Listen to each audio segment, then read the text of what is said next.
Aloha kako. Welcome to the joint hearing for the Committee on Agriculture and Food Systems and the Committee on Economic Development. Today is February 10th. Time is 9:34 a.m.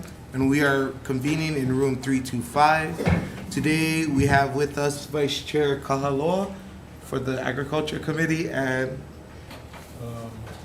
Representative Holt, Representative Lamasao, and Representative Nakamura for the ECD committee. Okay. Before we get started, I'm going to go over some brief housekeeping rules. There's a 2-minute time limit per testifier in order to allow as many people to testify as possible. In the interest of time, if you have submitted testimony on time, our committee has received it. If you wish to present oral testimony, please summarize your testimony. For testifiers attending over Zoom, please keep yourself muted and your video off while waiting to testify and after your testimony is complete. Zoom chat function will allow you to chat with the technical staff only. Please use the Zoom chat function for technical issues only. If you are disconnected unexpectedly, you may attempt to rejoin the meeting. If disconnected while presenting testimony, you may be allowed to continue if time permits. Please note the House is not responsible for any bad internet connections on the testifier's end. In the event of catastrophic network failure, it may be necessary to reschedule the hearing or schedule a meeting for decision making. In that case, an appropriate notice will be posted. Please refrain from profanity or uncivil behavior. Such behavior may be grounds for removal from hearing without the ability to rejoin. Lastly, if time permits, we will offer the opportunity for walk-in testimony. For those who would like to testify in person but did not sign up, please make sure to provide your contact information to the clerk sitting to my right-hand side against the wall. We will now begin the hearing for the bill set forth on today's agenda. First measure we have is HB 305 relating to agriculture. First testifier we have is the Department of Agriculture.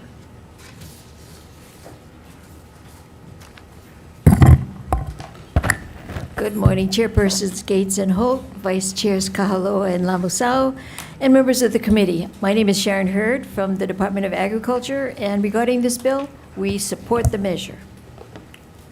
Thank Okay, you. thank you. Thank you, Chair. We're going to move on to Office of Planning and Sustainable Development.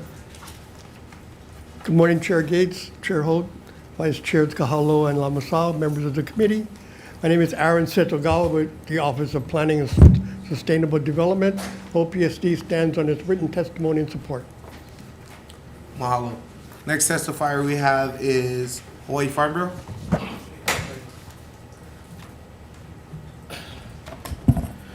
Morning, Chairs Gates and Holt, Vice Chairs Kahaloa and Lamasao, and members of the committees. I'm Brian Miyamoto here on behalf of the Hawaii Farm Bureau. You have a written testimony in support. I just wanted to highlight that the last time that the plan was updated was 1991. I actually have a copy of that plan. It was faxed over to me because it's so old, and you can see it is an old plan. 1991 was actually before I was born.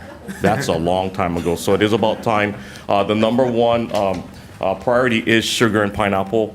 Although we do grow sugar and pineapple currently, that's not the commodities anymore. So we do have a more diversified agriculture, so it is about time to update the plan. And I do want to point out or highlight or thank the legislature, thank the House, and especially you, Chair Gates and Vice Chair Kahaloa, for sponsoring Ag Day yesterday. It was a resounding success, and thank you for all of the legislators and all the members on these committees for attending Ag Day. And we look forward to continued support from the legislature for Ag Day and for agriculture.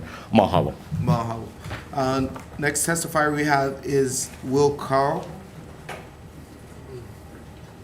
Okay, in support. Noting that is the last testifier we have. Any late testimony? Last testifier that indicated they would be here to present. Is there anyone wishing to testify on HB 305? Okay. We do have a late testimony from HFUU in support. Okay. Seeing none, members, any questions, comments, concerns? Chair Board? The young but wise Brian, Farm Bureau, please. You said you were born when this was inserted? Brian Miyamoto here on behalf of the Hawaii Farm Bureau. Representative, I said I was born after. You know that was a joke, right? Okay, so my question is this: will pineapple or sugar ever rise again? My point is this, when we just decommissioned AES, my fear is that we commissioned it, we threw it on the side rather than keeping it there in case we need it. Is there any possibility that we may, in case, need something like this, given what may be for visitor industry or whatever? Oh, thank you, Representative. I think when they talk about diversified agriculture, it would include pineapple and sugar. So we're not saying that we're not going to support pineapple and sugar at all. Pineapple, sugar is being grown, Hawaiian varieties for value-added, actually, Kohana rum and Koloa rum. So it's great. I think Kohana's just got another 300 acres. But agriculture, or when this was done, pineapple and sugar were the dominant agricultural crops. So we don't believe that it would eliminate the support for that, for those two crops. You saw yesterday at Ag Day, you had both Dole here and Maui Gold.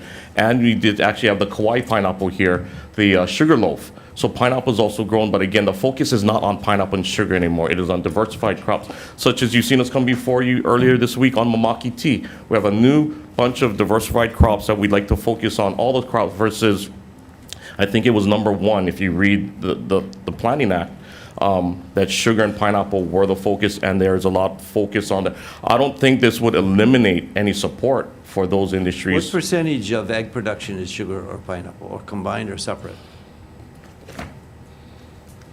I mean, an estimate. I have actually the top commodities that we can share with you. Sorry. 5%, 10%, 3%? And we do have Department of Agriculture here. Wow. I'm looking at the top 20 agriculture commodities right now. And I do not see sugar or pineapple listed Didn't make the top. under the top 20. Mushrooms is number 20, by the way. Chair, may I ask the Director of Agriculture for her perspective on this? I agree with. You agree? Oh, okay, she agrees. We always agree with the young people. Okay, good. Thank you, Chair. Thank you, Brian. Okay, members, any more questions, comments, concerns? Seeing none? About for you? Your second? Nope, okay. We're gonna move on to our next measure, HB 690, relating to agriculture. First testifier we have is the Department of Agriculture.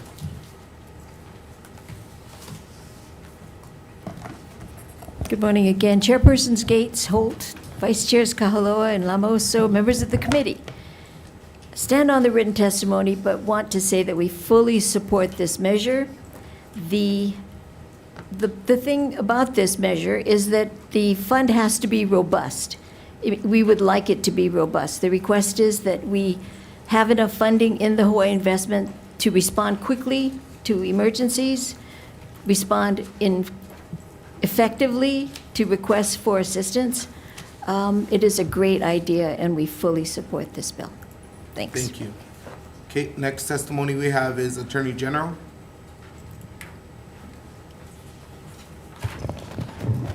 Good morning, chairs, vice chairs, members of the committee. Jody Yee from the Department of the Attorney General. We have comments on this bill. It does need to have some slight amendments, which we have noted in our testimony, and I'm available for any questions. Thank you. Thank you. Moving on to our next testifier, North Shore EVP. Chair Gates, Chairs Holt, Vice Chairs Kahaloa and Mamasau. I'm Kevin Kelly. I'm President of North Shore Economic Vitality Partnership. I stand on our testimony in support of this bill, but I did want to share just a quick story with you about some projects that we did during COVID with ARPA funds.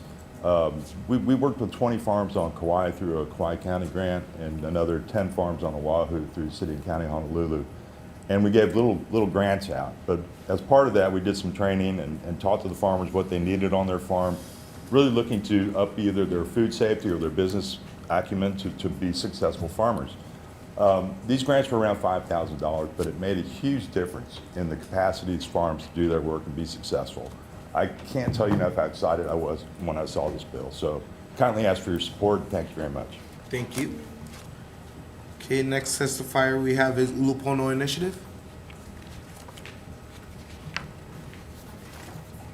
Good morning, Chair Gates, Chair Holt, Vice Chairs Kahaloa and Lamasau. My name is Michael Munikata. I'm with the Ulupono Initiative. We stand on our written testimony in strong support of this measure. Thank you very much, chairs, for hearing this measure. Honestly, we view this as one of the most important agricultural bills this session. Main reason is looking back to our tough times in 2021, a lot of difficult decisions were made around reducing some of our costs, grabbing some special funds to help out the state, one of which was our Ag Development and Food Security Special Fund, otherwise known as our Barrel Tax Fund, which was really dedicated towards the development of our agricultural industry. Funds that went to the department to really help out folks to meet various needs, just like the previous testifier mentioned, stuff around food safety to help with market accessibility. So, you know, that fund was very instrumental in making agriculture move in the right direction. So this program looks to, it's a general funded program, so no longer special funded or based off of any kind of oil imports, but sort of a state commitment towards the investment of agriculture. You know, a lot of talk around how we want to see agriculture play a bigger role in our economy. I think this is the bill to do it.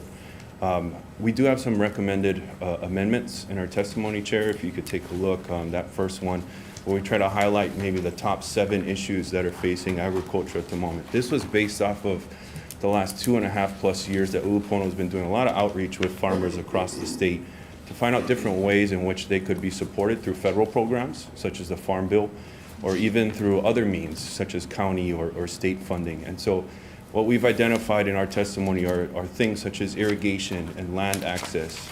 We've identified transportation, food safety certification, training for our workforce, our labor development. These are all long-standing issues that could really help to spur the agriculture industry and help them to move forward. So we do have a match that's included within this bill, so it's not considered a subsidy. I would view it as a true investment. You are getting folks to put skin in the game, so there is a level of seriousness that comes with this. If we're looking to help these businesses that are really dedicated to agricultural production, this is a way to do it.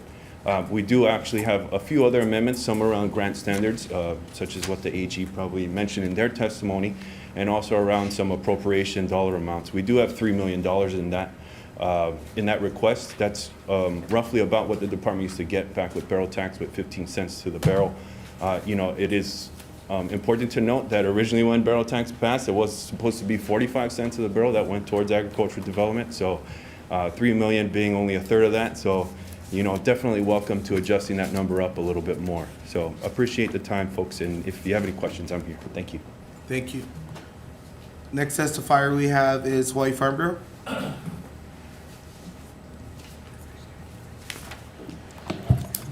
Morning, chairs, vice chairs, members of the committees. Brian Miyamoto here on behalf of the Hawaii Farm Bureau. We absolutely support this bill. Stand in strong support. You heard the previous testifiers explain what the bill will do. We like what's listed in here. Capital has been one of the major challenges for our farmers, especially our small farmers. Access to capital. Farming is a business, so we do need capital. We did want to point out a couple things. We do look at this as a possible replacement for the barrel tax, which was repealed for the agriculture.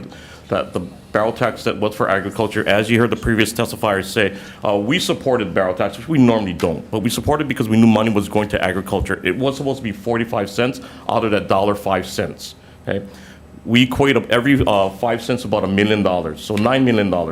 We're pleased that we did still receive the 5 million or the 5 cents, which is $3 million a year. That is gone. This is a potential replacement. If there's a number that needs to be inserted, it should be the original barrel tax number, $9 million. That was the legislative intent. We do have some concerns, again, and we bring it up all the time, about the matching. You heard the previous testifier say that they wanted farmers to have skin in the game. Absolutely. We have to say sweat in the game because of all their sweat equity. Yes, it would be wise to have some sweat in the game. We just want a clarification, and this one is 33%. The previous bills have been 25%. Again, small farmers may have challenges getting that matching, but if it is with the labor and other things that they're already doing as far as in-kind, great. We'd like to see that articulated in the bill. It's not clear in the bill that that's the case. If that's the case, it'd be much easier for our farmers to achieve that matching, but let's put that in the bill so it's not dollars that they need to get from federal or private. Thank you for the opportunity to testify in supporting agriculture. All right, thank you for your testimony. Next testifier we have is Local Food Coalition.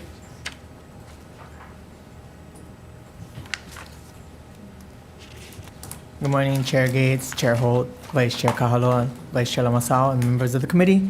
Kendall Matsuyoshi on behalf of the Local Food Coalition. We'll stand on our written testimony in support of the bill. And like the previous speaker stressed, we lost the barrel tax in 2021. So, I think this is a good way to reinvest in agriculture, and help the state in reaching its goal of doubling local food production. Thank you. Thank you. Next testifier we have is Indy Snink via Zoom.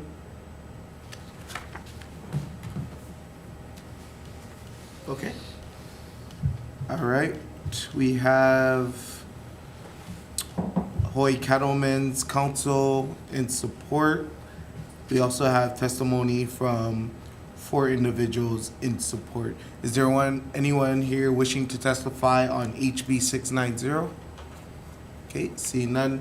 Members, any questions for Pruso? I have a question for Ulupono.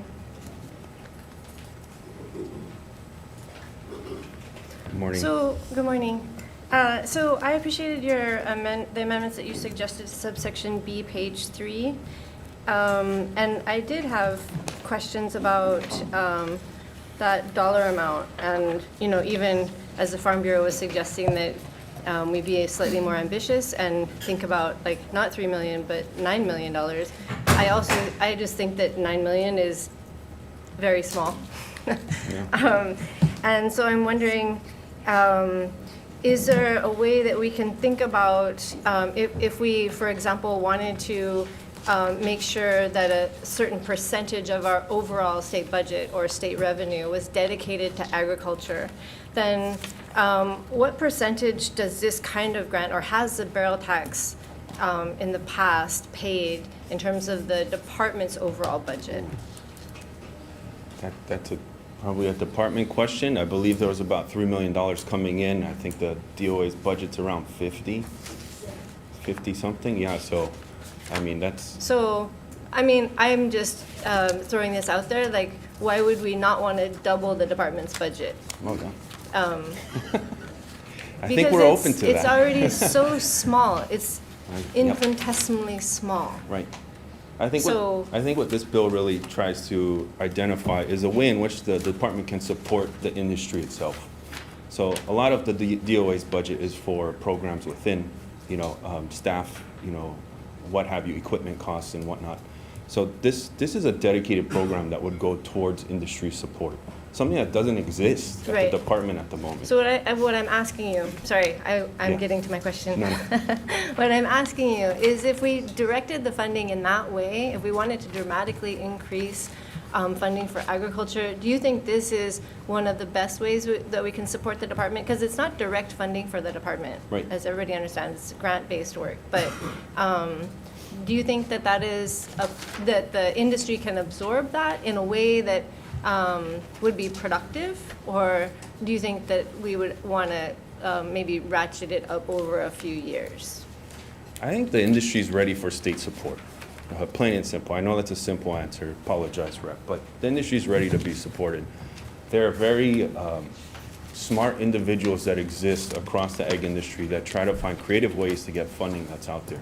Not everyone can navigate the federal process. Yeah. Very difficult, and the eligibility is crazy. You have to fill out, hundreds of pages in grant forms in order to be eligible to even get a small percentage of funding that's coming through these federal programs. So not everyone wants to do it either. Right. Historically, the barrel tax was there to really be that support mechanism from the department to the industry. The DOE, the Department of Agriculture, is the most in tune when it comes to what industry needs. They're very regulatory at times, but they're also very much so out there, talking to folks, listening to them. So if you really provide a level of funding to a group and a department that is that involved, what you'll see is the industry will be better off. So do you think the sector can not just absorb it, but can use it productively? I think they're not used to it, to be quite honest. They're not used to it, but they definitely would welcome it. There's so many asks that are out there. Yeah. COVID, emergencies, everything that are occurring across our state, vast effects on our agriculture industry. So really having that mechanism available, I think you'd find a lot of interest that would start to come through the doors of the department. Talking to the chair, talking to the deputy, talking to the various staff that's out there, boots on the ground, and letting them know what they need help with. So again, this bill kind of highlights the top 7 or so ideas that have really come up over and over again. So if we can really help them to try to address these things, what you'll find is you'll invest in the ag industry and you'll start to see progress. You'll start to see it playing a bigger role in our GDP here in the state. Chair, do you mind if I ask a follow-up question? Go ahead. And it also has to do with the Farm Bureau's comment about sweat equity and that matching percentage, which does seem to me to be somewhat high. So if we modified that language as well, is there a way that you can think of or that you've seen in other programs that kind of takes into account the value of the labor? Yeah, definitely. I mean, matching is, I mean, it's as good as how it's written in the bill. I believe it says federal, county, or other sources. That would include in-kind in our estimation. That Okay, would so include in-kind would be so like the I sweat said, equity. agriculturalists How do you across the value state are that? very creative Yeah. on how they're able to qualify for different grants, and you know, it's really on them how they've been able to find the ability to meet matching requirements. So yeah, we're open to adjusting that percent however it may be. I believe it was 25% as this bill moved through last session. Went to conference. Unfortunately, it didn't go through. But again, I think we're open to adjusting that percent. But the percent is really there to just add a level of seriousness to agriculture. What you'll find is a lot more companies or farmers themselves that are really, you know, valuing agriculture as their primary source of revenue, as their #1 employment. They'll see this and see like, okay, like I can do that. Yeah. Okay, thank you so much. Okay, thank you, Vice Chair. Quick question for the Department of Ag. Dr. Hurd, please. Or Chair Hurd. Vice Chair Director Kahaloa. Hurd, sorry. Vice Chair Kahaloa. Oh, quick question. I love your comment about robust funding and support for this bill, but we did have 2 other testifiers give a number. Would you be able to share what you would hope to see? Double whatever they said. I think 10 million is fair. The formula that was used to come up with the 10 million was the $1.05. The previous calculation at 45 cents would have been about 10 million. Can I comment? The other thing that's really good about this fund is it's flexible. Other funding is pretty narrow in the way that it's used. Even federal grants, it's targeted to healthy soils or to rural development. Funds like this allow the department to help a wide range of people in the 7 priorities that were given. It doesn't tie our hands to say, oh, I'm sorry, you have this, we can't help you. So it's a really useful fund, but it will move agriculture forward in a quick fashion. You can react quickly. Okay? Thank you. Thank you. Thank you, members. We still have a 10 a.m. agenda, so make it quick. Go ahead. Very quickly, the North Shore Economic Vitality, I forget the last term, partnership. Sir, some of us are on the Finance Committee, and we're going to look at page 2 where it says, what's the maximum per farmer amount of money? What would you suggest? I think you said something about you gave $5,000 grants or whatever. Yeah, we did. And- What would and- make this worthwhile? How much should it be per? It really depends on the operation. We tend to work more with either very small farms or farms that are trying to scale to get into larger markets with respect to food safety. But it really does depend on the size of the operation and what they're growing. But this is a and- cap. What's the Oh. most serious and the most finances? Because this caps it, whatever, on page 2. There's a blank. Yeah, you know, that's difficult, but I will say oftentimes the cap is driven by what kind of matching a farm can come up with. And you know, match is really hard to come up with, even in kind, because a lot of farms, it's family help. And as Representative Peruso was saying, how do you really value that? Well, you have to give some sort of number, what's the value of their time and effort and things like that. But I would say if we're gonna have a $9 million fund, why not make it, you know, $500,000? Okay? Yeah. You Thank put you. your gauntlet down. Thank you. Thank you, Chair. Okay, thank you, members. Great questions.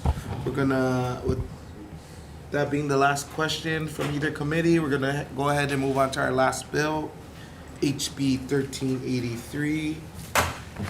First testifier we have is the Department of Agriculture.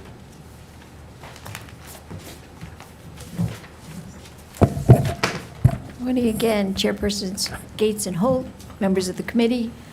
The department stands in support of this bill, but we do want to acknowledge that delete on page 3, lines 11 to 18, and it's very timely because in the bill refers to 141-10. 141-10 is actually the bell tax, the Agriculture Development and Food Security Fund. So it was deleted, so we want to delete that reference. Yeah, we do support and stand on our written comments with that amendment. Thank you, Chair. I'm gonna go ahead and move on to the next testifier. We have Department of Taxation.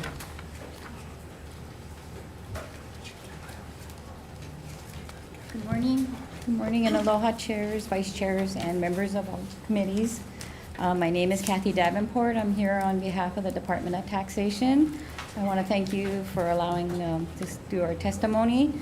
The department stands with their written testimony and providing comments on this measure, and I'll be here for any questions. Thank you. Thank you. Next, we have the Department Attorney General's Office.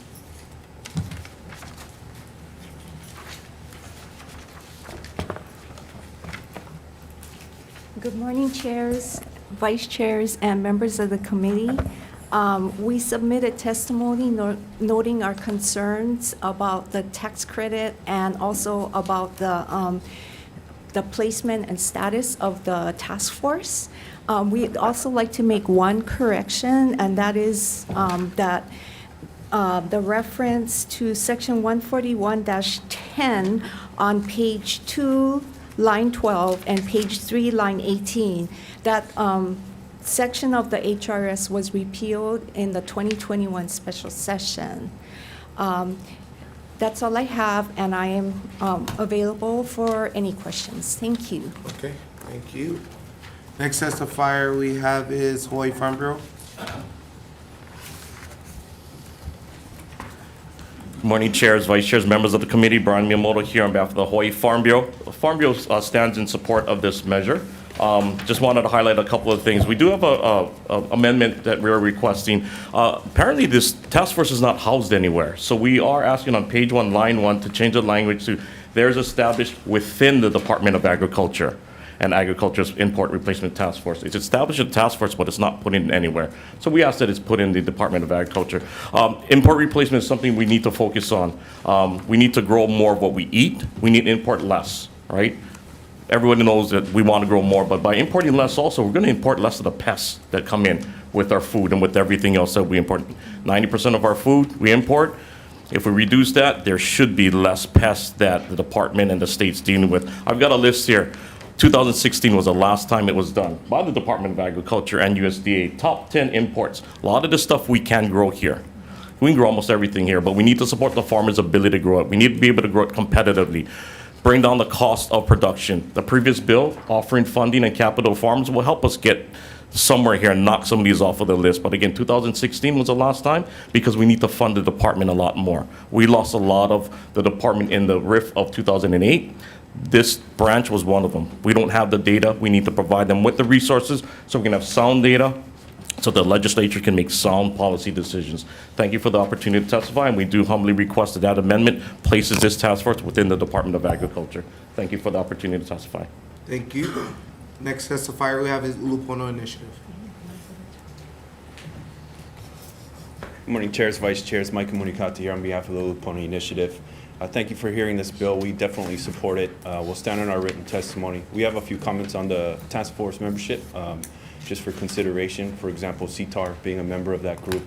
They have done a lot of great work around mapping and GIS work around what can grow and where here in the state. So that might be helpful as we look to meet some of these goals here in this bill. Thank you, Chair. Thank you. Next testifier we have is North Shore EVP. Chairs, co-chairs, members of the committee, I'm Kevin Kelly, President of the North Shore Economic Vitality Partnership. I stand on our testimony in strong support of this bill. However, one thing that struck me in reading through the text of the bill is that while we are rewarding farmers for growing these top 10 products, there's really not any language in the bill that says those products replace things that are already in the supply chain. So how do we figure out that somebody doesn't just start growing this for the sake of a tax credit, that they're actually doing import replacement by getting that product in sufficient quantities back into the supply chain so that it's not being imported. Otherwise, This is a fabulous bill. It's very motivational for a farmer to do this, and I'd stand by our testimony and support. Thank you. Next testifier we have is Onosi. Via Zoom. Okay. Next testifier we have is Tax Foundation of Hawaii. Okay. Good morning, Chair, members of the committee. This is Jane McMillan on behalf of the Tax Foundation of Hawaii. We will stand on our written comments submitted on this measure. Thank you. Thank you. Okay, we have Food Plus Policy Internship in support. We also have about 5 individuals in support. Anyone else wishing to testify on HB 1383? Okay, seeing none. Members, any questions? Dr. Peruso? I have a question for Director Hurd, please. So as you read this bill, I'm concerned that as we go through the process of, I think that in many communities, we are working on decolonizing our diet. And I'm concerned that we are replacing tomato for tomato. And I'm wondering if there's a way to amend the language of this bill so that we are replacing categories of food, so starches. So replacing, for example, potatoes with ulu or kalo. Is that something that could be contemplated, and if so, is there already a framework for thinking about that? That is a very good amendment to the bill, but I don't know that we can dictate to the farmers. We can suggest, as you say, you know, if number one on the list of imports that we listed in 2016 was potatoes. The caveat is that we went by weight, so potatoes being a heavy thing, it would rank higher. But yeah, we all know that potatoes and onions are 1 and 2. Mahipono took that up and they started growing potatoes and onions. So I don't know that we can put into legislation. But this would be a tax credit. This is an incentive system. Okay, right? so, we would be very strategic about what we're incentivizing. I will have to look into that, and it's a very good suggestion to say that, you know, if you grow this and to replace that, Right. then you get a credit. Yeah, okay, just Okay. an idea. Thank you. Thank you, Chair. Thank you. Members, any other questions? Seeing none, we're going to recess for quick decision making. Recess.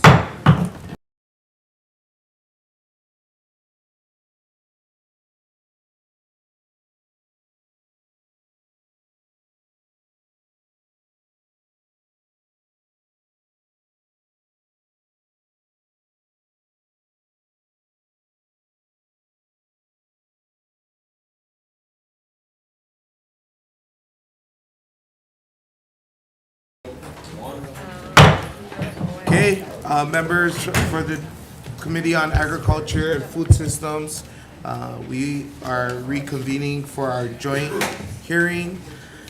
The time is 10:07 a.m. and we are in room 325. So we're going to start decision making on HB 305. Chair's recommendation is going to be to defect the date, move this out as HD1, defecting the date, with no tech amendments. Any questions, comments, concerns? Seeing none, Vice Chair for the vote. Voting on HB 305, Chair recommends to pass with amendments. Chair and Vice Chair vote aye. Representative Cochran? Aye. Representative Lowen, excused. Representative Peruso? Aye. Representative Woodson? Representative Ward? Representative Ward? Chair, your recommendation is adopted. Thank you, Vice Chair. ECD, same recommendation. Voting on HB 305 for the Economic Development, Committee. We are, but Chair and Vice Chair vote aye. Member Hasi Burdick, excused. Member Kong. Aye. Member Nakamura. Aye. Member Quinlan. Aye. Member Perrick. Excuse. Chair, your measure is adopted. Okay, members voting on HB 690 relating to agriculture. Chair's recommendation is that we're gonna move this out as an HD1. We're gonna be taking the AG's amendments and recommendations for the standards 4 grants. We also will be adding in Ulupono's amendments regarding subsection B to add Hawaii Ag priorities in there. And then we will also be defecting the date to June 30th, 3,000. We're keeping the appropriation amount blank. And in the committee report, we're gonna add in the $3 million as requested in the testimony. Any comments, questions, concerns? Seeing none, Vice Chair for the vote. Mahalo, Chair. Voting on HB 690, the Chair recommends to pass with amendments. Noting that we're all here present today, committee, anyone voting nay?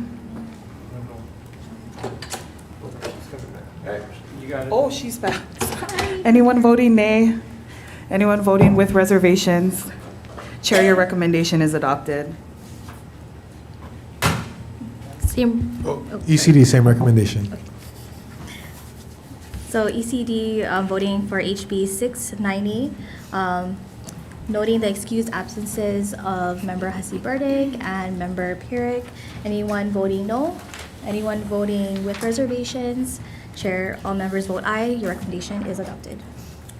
Okay, members, voting on last bill, HB 1383, relating to agriculture. Chair's recommendation is going to move this out as an HD1. We're going to take the AG's amendments. We're going to add a dissolution date of June 30th, 2025. We're going to keep the tax credit amount blank, as well as defecting the date to June 30th, 3,000. We will also be establishing the task force in the Department of Agriculture, as well as taking DOA's amendment recommendations as well. And lastly, we will add to the task force CTAR. Any comments, questions, concerns? Seeing none, Vice Chair for the vote. Mahalo, Chair. Voting on HB 1383, Chair recommends to pass with amendments. Chair and Vice Chair vote aye. Knowing the presence of all members here today, anyone voting nay? Anyone voting with reservations? Chair, your recommendation is adopted. Thank you, ECD, same recommendation. ECD voting on HB 1383, recommendation of the chair is to pass with amendments, noting the excused absences of Member Hasi Burdick and Member Pierick. Anyone voting no? Anyone voting with reservations? Other members vote aye. Chair, your recommendation is adopted. Okay, members, we are adjourned.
Aloha kako, welcome to the hearing for the Committee on Agriculture and Food Systems. Today is February 10th, time is 10:19 a.m., and we are convening in room 325. Today we have with us Vice Chair Kahaloa, Rep. Peruzzo, Rep. Ward, and Rep. Cochran. Before we get started, I have to go over these housekeeping rules. There is a 2-minute time limit per testifier in order to allow as many people to testify as possible. In the interest of time, if you have submitted testimony on time, our committee has received it. If you wish to present oral testimony, please summarize your testimony. For testifiers attending over Zoom, please keep yourself muted and your video off while waiting to testify and after your testimony is complete. Zoom chat function will only allow you to chat with technical staff only.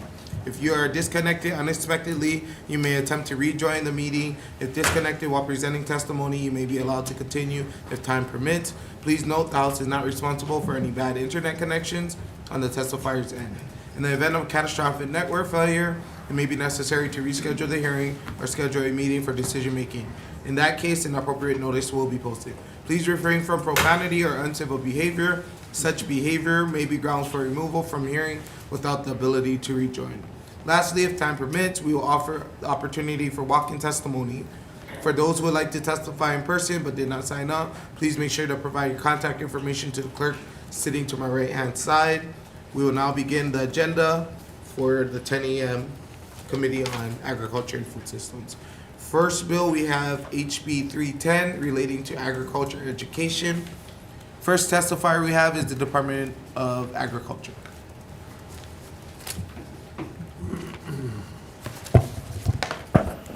Good morning, Chair, Vice Chair, members of the committee, Sharon Hurd, Department of Agriculture. The department supports this bill, and we look forward to working with CTAR and the Agriculture Coordinator to educate the future farmers of Hawaii. Thank you. Thank you. Moving on to our next testifier, University of Hawaii. Via Zoom. Yeah. Aloha Chair and Vice Chair. My name is Anya Vechorek, and I'm the Interim Dean of College of Tropical Agriculture and Human Resources. I truly apologize for not being to testify in person. I have run into some difficult circumstances, but I will definitely be there next week. Thank you for the opportunity to provide my testimony in strong support of HB 310. We all know that increasing food production is extremely important in Hawaii, and in my opinion, we can only achieve this by bringing more young people to agriculture, but we also know that it's very, very difficult. And, I personally, as a faculty at CTAR for 20 years, have dedicated my personal life, my working life to educating people, young people on agriculture and related topics. And about already a number of groups across the state that are working on agriculture education, but these efforts are not coordinated at this time. And in the past, CTAR have convened the P20 Agricultural Working Group. And as a result of that group, the report was submitted. And one of the strongest things that came out of that working group was to hire a coordinator to make sure that all the efforts across the states are coordinated. And, by working together, we will be really able to increase the number of people in our state that will have a professional and technical skill to pursue employment opportunity in food agriculture. And for that reason, I strongly support HB 310 as long as it does not have a negative impact on budget approved for BOR. Thank you. Thank you for your testimony. And I'm here to answer any questions. Thank you. Next testifier we have is UHPA. Thank you. Next testifier we have is Hawaii Farm Bureau. Take some notes from UHPA. Thank you, Chair, Vice Chair, members of the committee. The Hawaii Farm Bureau will stand on its written testimony in support. Thank you. Next testimony we have is Hawaii Public Health Institute.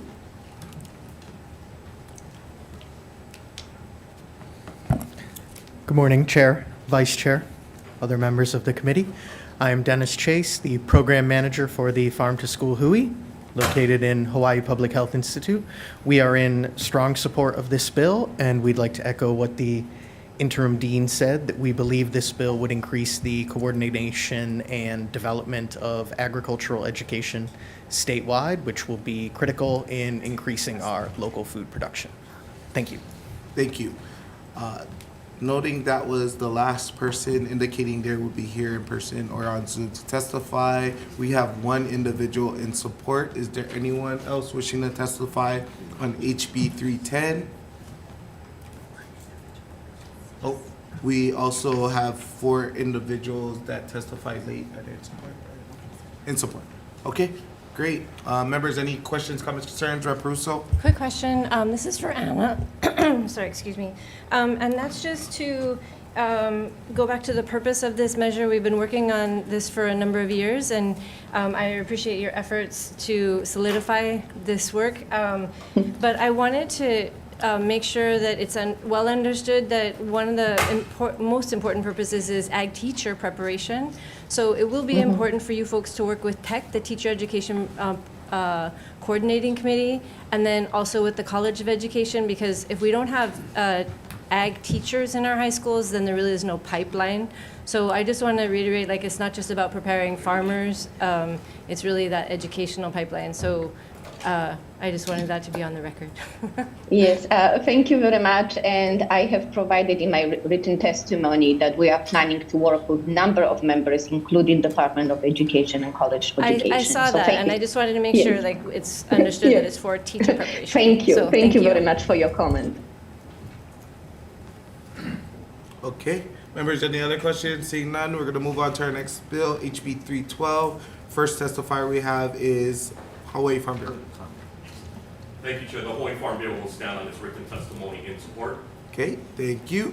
Moving on, I think that is the last testifier indicating they would be here to testify. We do have Hawaii Alliance for Progressive Action in support and an individual in support. Anyone else wishing to testify on HB 312? Oh. Yo. Our testimony was late, but we stand in strong support of this measure. Okay, thank you. Okay, we also have a late testimony from HFUU in support. Anyone else wishing to testify on HB 312? Seeing none. Members, any questions, comments, concerns? Rep. Ward? Department of Agriculture, please. In the earlier hearing, I asked, will pine or sugar rise again? And the word was, well, yeah, kind of a little bit, but not big time. What if we just added diversified agriculture rather than taking those two out? I mean, I would think the more minds around the pesticide issue, the better. Why substitute rather than just add? How big is the group right now, actually? I'm not sure. Because this bill It's substitutes 15. pine and sugar with members from. Representative Ward? Yes. The committee's about 6 people, from what I understand. 6 people? Helmuth? Is that all? And you want to get rid of 2? Give me the logic, please. So, Chair and Vice Chair, Representative Ward, Helmut Rogg, Administrator of the Plant Industry Division with the department. If I'm not mistaken, I will get back to you, but I think it's actually written in the rule how many members are in that pesticide commission and that. Okay, we may have to change it. My point is pesticides, it's a very serious issue, and to have only 6 and say, well, we want to get rid of 2, add more 2, we got to get rid of 2, to me is not very logical, given the seriousness of pesticides and how much we still don't know, so the more minds that get around it, the better. Thank you very much. No, thank you for your comment. We'll get back to you with the numbers. Thank you, Chair. Thank you. Any other questions, comments, concerns? Seeing none, we're going to move on to our next measure, HB 974. First testifier we have is Department of Agriculture.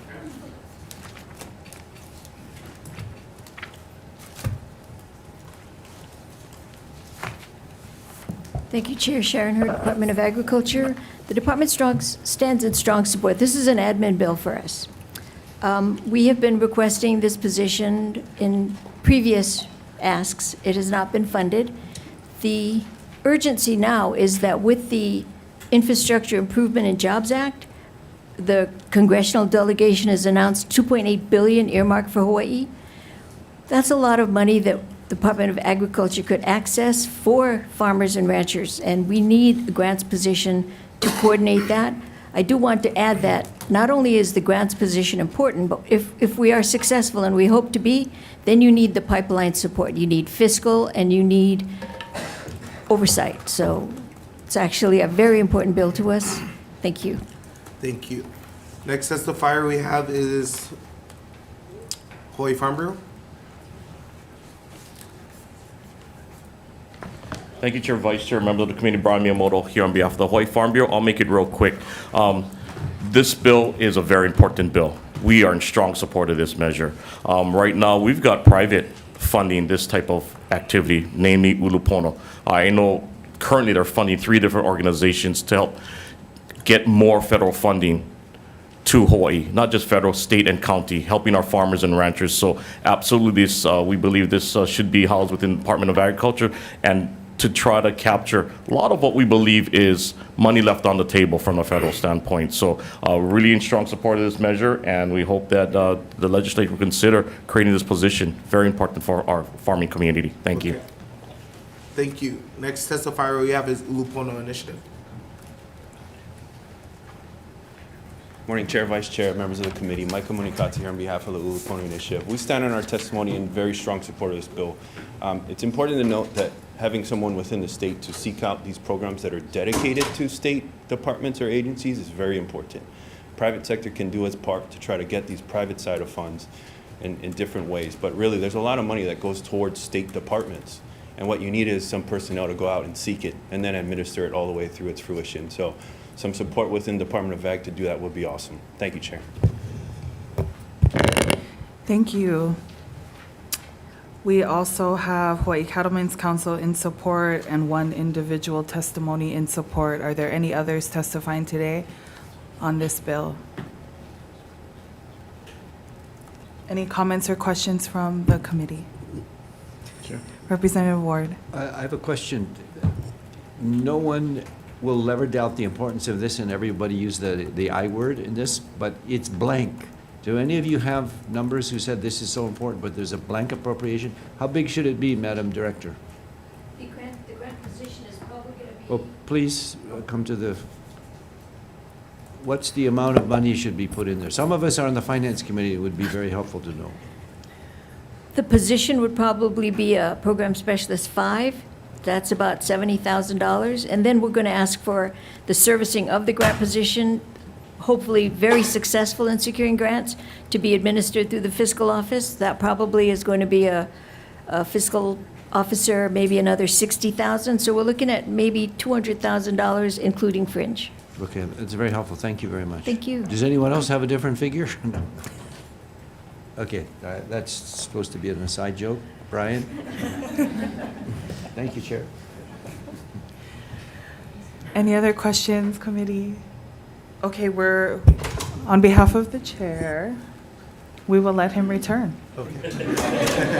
We're on the next. Okay. Moving on to 1350, Department of Agriculture.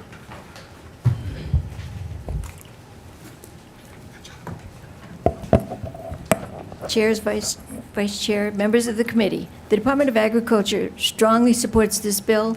Food safety is a big, big issue, and the smaller farmers have a very difficult time.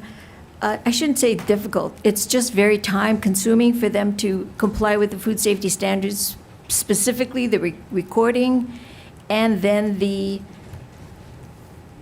reporting side of it. You know, it's very difficult, the accounting. This bill provides services under the Group Gap training program. They will actually take that on. They will take that off the farmer's plate, and they will be taking care of that recording, accounting piece for them. Very important. Support this bill strongly. Thank you. Thank you. Next testifier we have is University of Hawaii. Aloha Chair, Vice Chair, Anya Wieczorek from CETAR, Interim Dean. I would like to stand on our written testimony in support of HB 1350, and we're looking forward to work in collaboration with Department of Agriculture. I'm here to answer any questions. Thank you. Thank you. Next testifier we have is North Shore EVP. Good morning, Chair Gates, Vice Chair Kahaloa, and members of the committee. I want to thank you for hearing this bill, and I think the timing of it is really critical. I'm Kevin Kelly. I'm the president of the North Shore Economic Vitality Partnership. We run a USDA group gap program here in the state of Hawaii. It's the only program of its kind in the state, and it's really intended to lower the costs and effort that farmers have to put into obtaining food safety certification. Certification allows them to access new markets, and part of what we do too is try to connect those farmers with food safety certification to these new markets. Matter of fact, we have people selling to Whole Foods now and Chad Buck and Food Service Alliance. But more importantly, I think we're hitting a point now where more farmers are seeing that FDA is requiring or is doing inspections on farms and requiring certification for, buyers require certification because of that. We're beginning to reach out into our non-English speaking farmers and immigrant farmers group, those socially disadvantaged farmers that also do much of the production work in the state. We recently received a $740,000 USDA grant to translate all of our training materials. And so we're really going to be starting to expand, and we're working with distributors now that have, I have 30 farmers that I need to get certified so I know the things coming through my distributorship are safe to sell. So it's a really critical time in the point of Hawaii, especially when we were talking about import substitution earlier, or farm to school. These all require food safety certification. I've been saying before that, if DOE can't meet their mandate to have half their food locally sourced, it's not necessarily because DOE failed to do that. It's going to be because there aren't enough farms providing food safety certified food that DOE could buy. In any case, I really thank you in advance for your consideration of this bill, and I'm happy to answer any questions you have. Mahalo. Mahalo. Next testifier we have is Dylan R.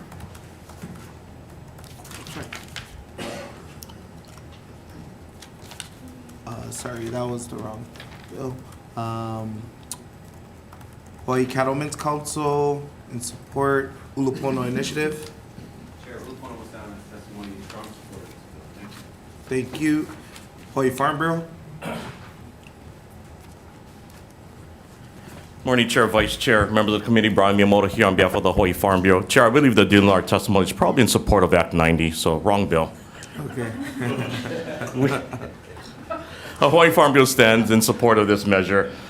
You heard the previous testimony from North Shore EVP and Department of Agriculture. I think a few things to highlight. The Farm to School program. Food safety certification was voluntary. It became mandatory, so to speak, or regulatory in 2011 when FSMA was passed, Food Safety Modernization Act. So food safety is driven by attorneys and by consumers.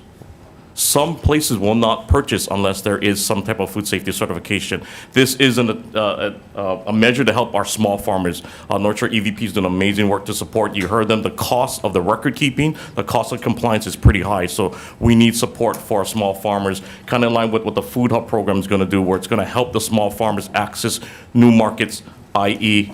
the DOE food Farm to School program. We really need help because there's a lot of folks that won't buy if you're not food safety certified, be it Group Gap, be it Primus third party.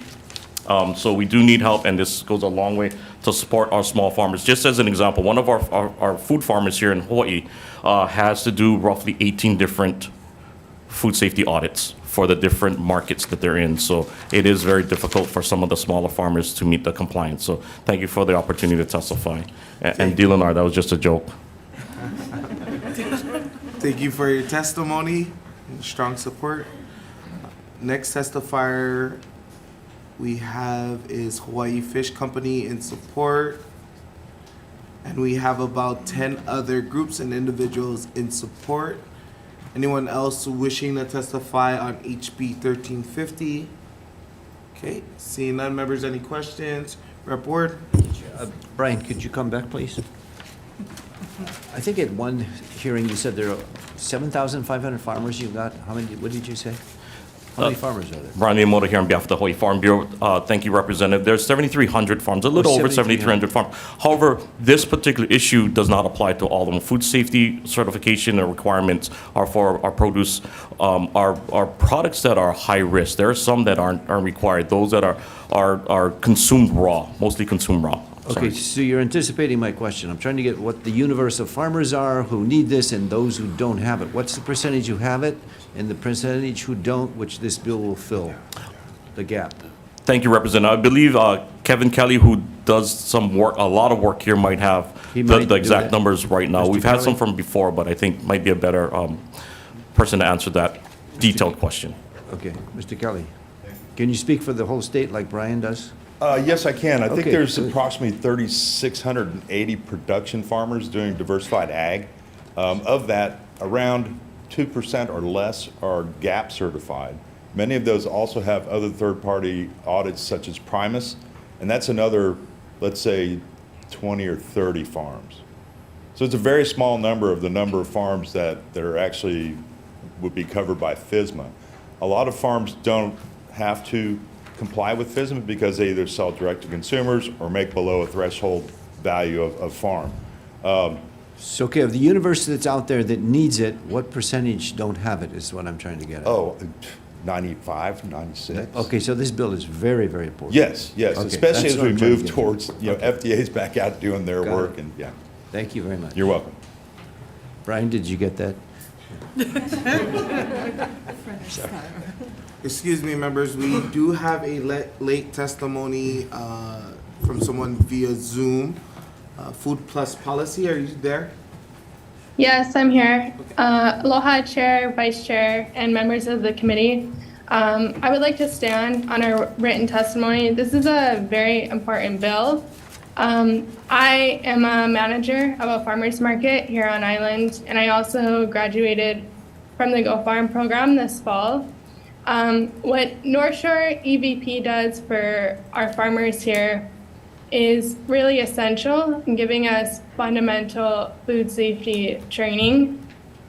They are such an asset to our agricultural community here, and this is a really critical that we give them the support to expand and continue to widen their training opportunities for young farmers. Thank you for your testimony. With that being said, members, any last questions, comments, concerns? Seeing none, we're going to move on to HB 209. We have one testifier in support. Anyone else wishing to testify on HB 209? Seeing none. Oh, we have a late testimony from Department of Ag.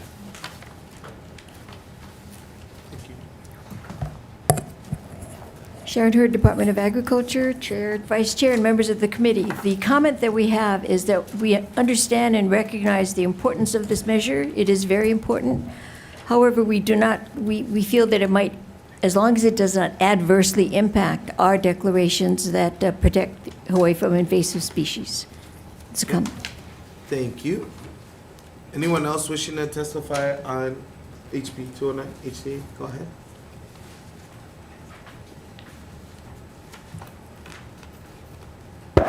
Aloha nui kākou, Chair, Vice Chair, members. Ilihia Johnson for the Hawaii Tourism Authority. We want to share our support for the intent of HB 209.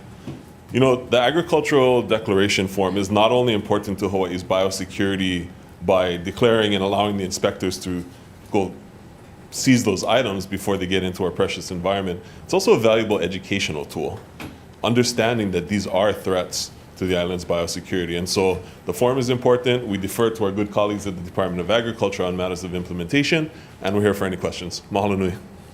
Thank you. All right.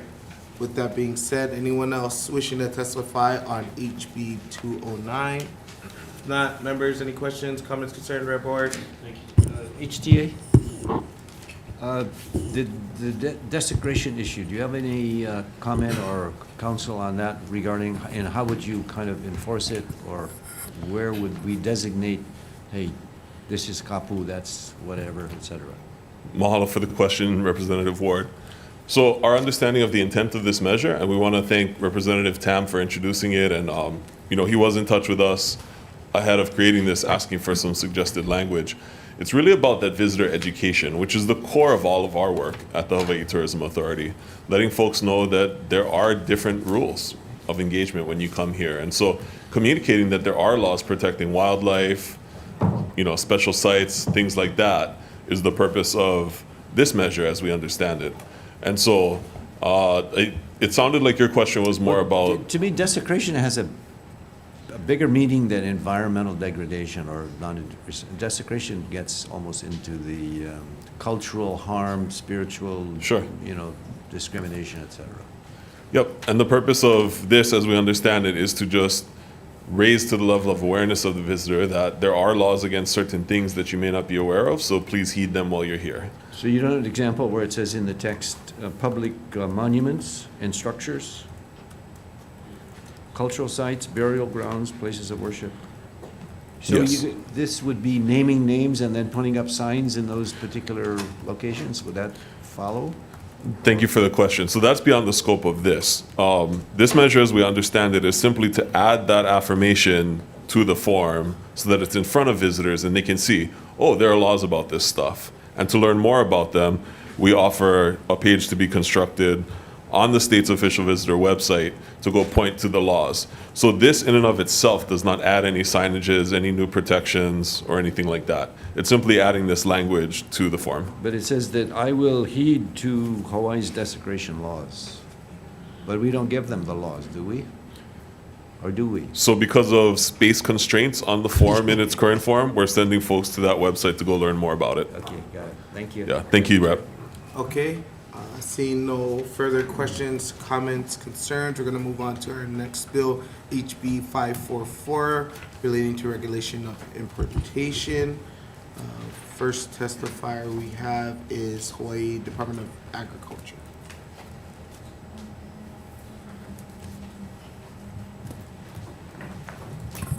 Thank you, Chairs, Vice Chair, members of the committee, Sharon Hurd, Department of Agriculture.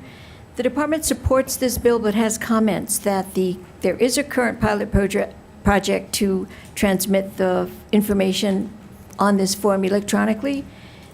We do comment that there is a feasibility study currently that's ongoing through the Department of Business, Economic Development and Tourism and the Department of Transportation to kind of survey the parameters of this movement from paper to digital, and we're concerned about the collection of the data among the airlines. So the comment is that it's a good idea to transition over, but please take a look at the written submitted testimony and consider those cautions.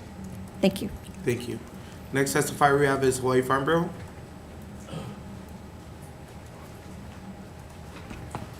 Thank you, Chair, Vice Chair, members of the committee. Brian Miyamoto here on behalf of the Hawaii Farm Bureau.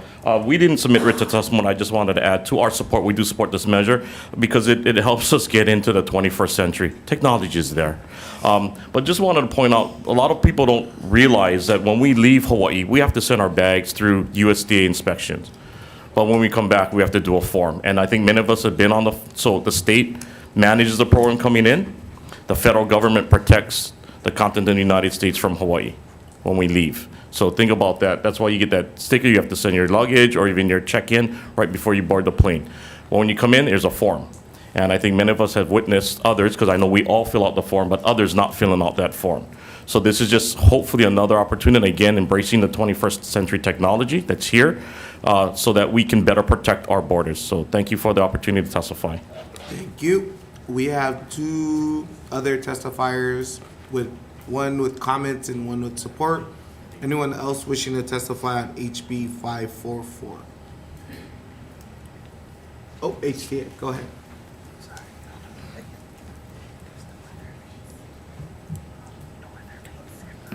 Aloha again, Chair, Vice Chair, members. Ilihia Johnson for the Hawaii Tourism Authority. We support the intent of this measure. We support the recommendations of our good colleagues over at the Department of Agriculture. And as the chair said, there is a feasibility study that's ongoing to understand the particulars about what this digitization might look like. It seems really simple to take a paper form and make it digital, but plugging into all the different systems and making it really work and be on a solid foundation for the future is really important. So that feasibility feasibility study is in progress at this time, and I'm here for any additional questions. Mahalo. Mahalo for your testimony. Anyone else wishing to testify on HB 544? Seeing none, members, any questions, comments, concerns? Seeing none, we're going to move on to our next bill, HB 1149, relating to the coconut rhinoceros beetle program. First testifier we have is Department of Ag.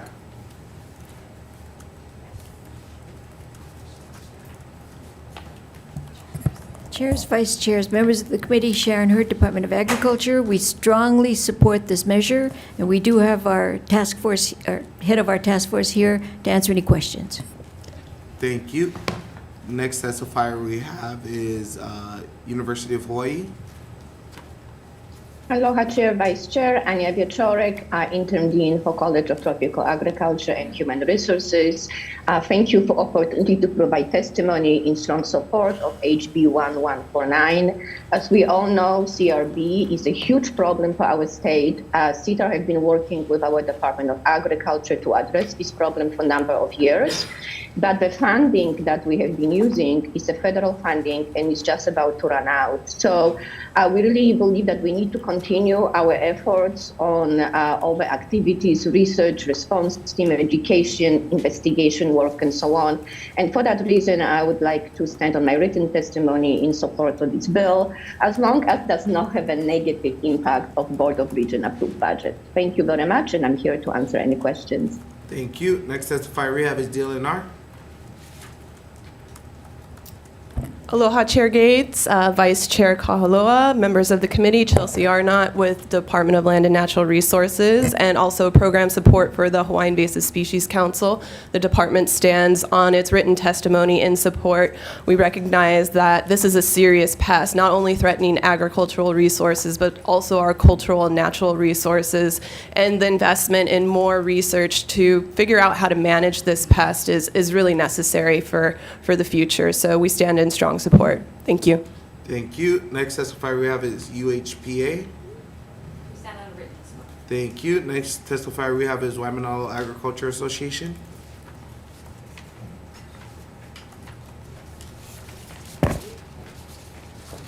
Aloha, Vice Chair, Chair, members of the committee. My name is Brian. I'm a farmer in Waimanalo representing Waimanalo Ag Association. We're in support of this bill. We feel that the rhinoceros beetle is a pretty big threat for the state, and yeah, we support the bill. Thank you. Thank you. Next testifier we have is CGAPS.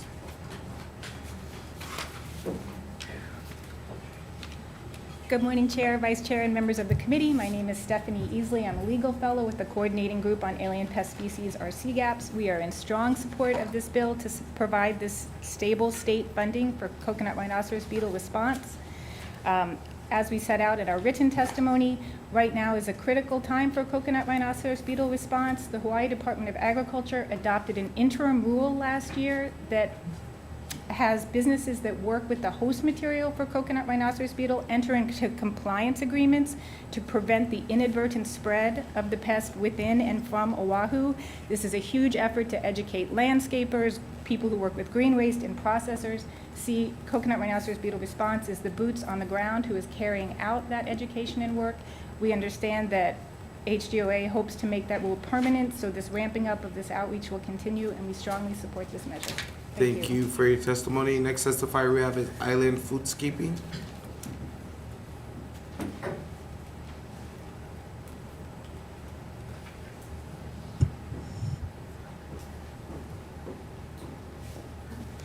Aloha Chair, Vice Chair, and committee members.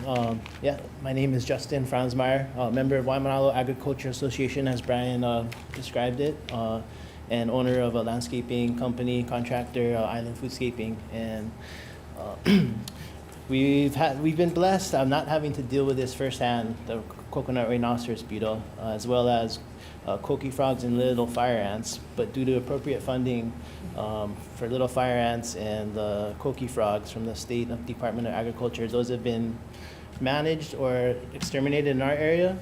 And as hearing from the CTAR that funding is running out, it's very important that we attack this rhino beetle because it could be devastating to what a lot of people know Hawaii as, with coconut trees and things like that. So strong support. Mahalo.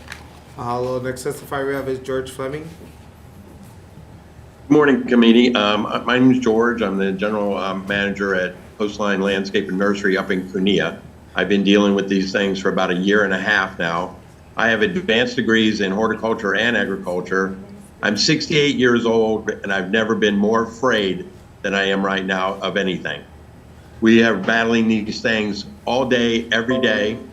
We spend about, for your budgetary concerns that I heard earlier, we spend about $800 per acre per month in nothing but trying to deal with this beetle. We grow 8 kinds of palm trees, and they're in 6 of them. They not only get in coconuts, they're getting into other palm trees just as well, even the areca palm, which is one of our mainstays.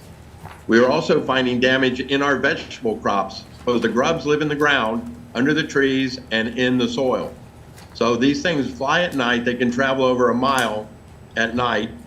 They get into the tree, but they develop their pupa and larva stage in the ground. So this is a really big concern for us. We've reached the point of diminishing returns. We're getting ready to destroy $250,000 worth of trees. Because we can't sell them, we can't afford to keep them. This is probably going to put this business out of business and put people in the unemployment line. My recommendation is strongly do whatever it takes. Give the folks at UH whatever they need. They're a lot smarter than I am. And I'm maintaining my ground, but I'm losing the battle. So it's just a very, very serious thing. I can't imagine a palm tree void Hawaii, but I'm afraid that's where we're headed. I appreciate your time. Thank you very much. Thank you for that heartfelt testimony. Vice Chair, can you give me a drum roll for the last testifier? Hawaii Farm Bureau. The Hawaii Farm Bureau will stand on its written testimony and support. Thank you. Okay, we have about 10 individuals in support. Anyone else wishing to testify on HB 1149, please. Hi, Chair, Vice Chair, committee members. Thank you for this opportunity to testify. My name is Shannon Olivado on behalf of the Waimanalo Ag Association as well. I think what we want to make sure the committee understands is how dire this need is. Just 6 months, in the last 6 months, Waimanalo has had 14 catches. I'm not sure if Department of Ag is here to verify, but I think what Mr. George Fleming mentioned is we are up for war against this beetle. Not only are we being hit by LFA and the coqui frog, but the rose ring parakeet, which is also on your agenda, we're being hit by. So what Waimanalo doesn't want to do is give up. And I think that's what we're here today, to educate and to just inform, because we don't want to be the next Guam. I think many of us, and a lot of the testifiers talked about the cultural significance of the coconut. And just imagine all of those hats that we have that we share with people to learn about our culture. But also just think about our tourism industry. I think those are the folks that need to step up as well, because if anybody or anyone watched the Sony Open on TV, we saw coconut trees. We saw things that represent Hawaii. So if the coconut rhinoceros beetle were to hit Hawaii and the rest of our state, that's what we will miss, and we will not have the opportunity to bring back. So thank you for hearing this bill and the importance of it. Thank you. Thank you. Okay, anyone else wishing to testify on HB 1149? Seeing none, members, any questions, report? This is a bit of a wake-up call, actually. So my question would be to either the chair of Ag or Brian. Who knows the trend line? You know, this came up a number of years ago. I was not on Ag. I thought we had it under control. If we look at a trend line, are we flat holding our own, like Mr. Fleming said, but we're losing the battle? Mm-hmm. Or is it getting to be where we're being overtaken? I will call on, call on our subject matter task force leader, Darcy Oishi. Is that okay? Okay, yes, thank you. Darcy, Where are we? Darcy Oishi, Hawaii Department of Ag, Acting Manager, Plant Pest Control Branch, and of relevance to this committee, I am the Incident Commander for the Coconut Rhinoceros Beetle Response. Where are we on in terms of the timeline, Representative? Up, down, we or have, you'll be winning, losing, or staying, holding our own? We are losing. We're losing. So when we started in 2013, after the initial detection, we launched an eradication program which we were fighting as a multi-agency group. We did excellent until about 2015, when we started seeing outbreaks off military property, where Joint Base Pearl Harbor was doing an excellent job working with us to create management programs that were highly effective. But as populations have grown, the invasion curve has gotten worse, and the invasion curve basically tells us when we have a chance for eradication. But are you saying in 2013, you didn't really see what was coming, and you got hit in 2015? No, it's 2023. we saw, Representative, we saw what was coming, but one of the things that happened is there was an inadequate amount of mitigation technologies and tools available to us at the time. We had to engage in significant amount of research to identify the best management tools and practices that everyday people, like our farmers out in Wa'a, can deploy and engage in to help manage populations. So you had the money, though? We had money But you didn't know what to do, or you didn't know how to do it? We didn't know how. We had general concepts, but we needed to have it vetted. This problem has happened in other parts of the world, but they were not well-funded. We were the first well-funded program to deal with coconut rhinoceros beetle in the Pacific. So what do you need now to get rid of it entirely, totally, not 10 years later? It is highly unlikely without significant increases in resources that we can eradicate coconut rhinoceros beetle from Oahu. And how much does that mean? So that would mean on the order of $5 to $10 million in a sustained effort. Exactly what I want to hear. Thank you very much. Thank you for the question. Okay, members, any other questions, comments, concerns? Chair, I do have copies of our sit rep for the committee situational report that I can distribute. Okay, thank you very much. You can give it to our committee clerks right there.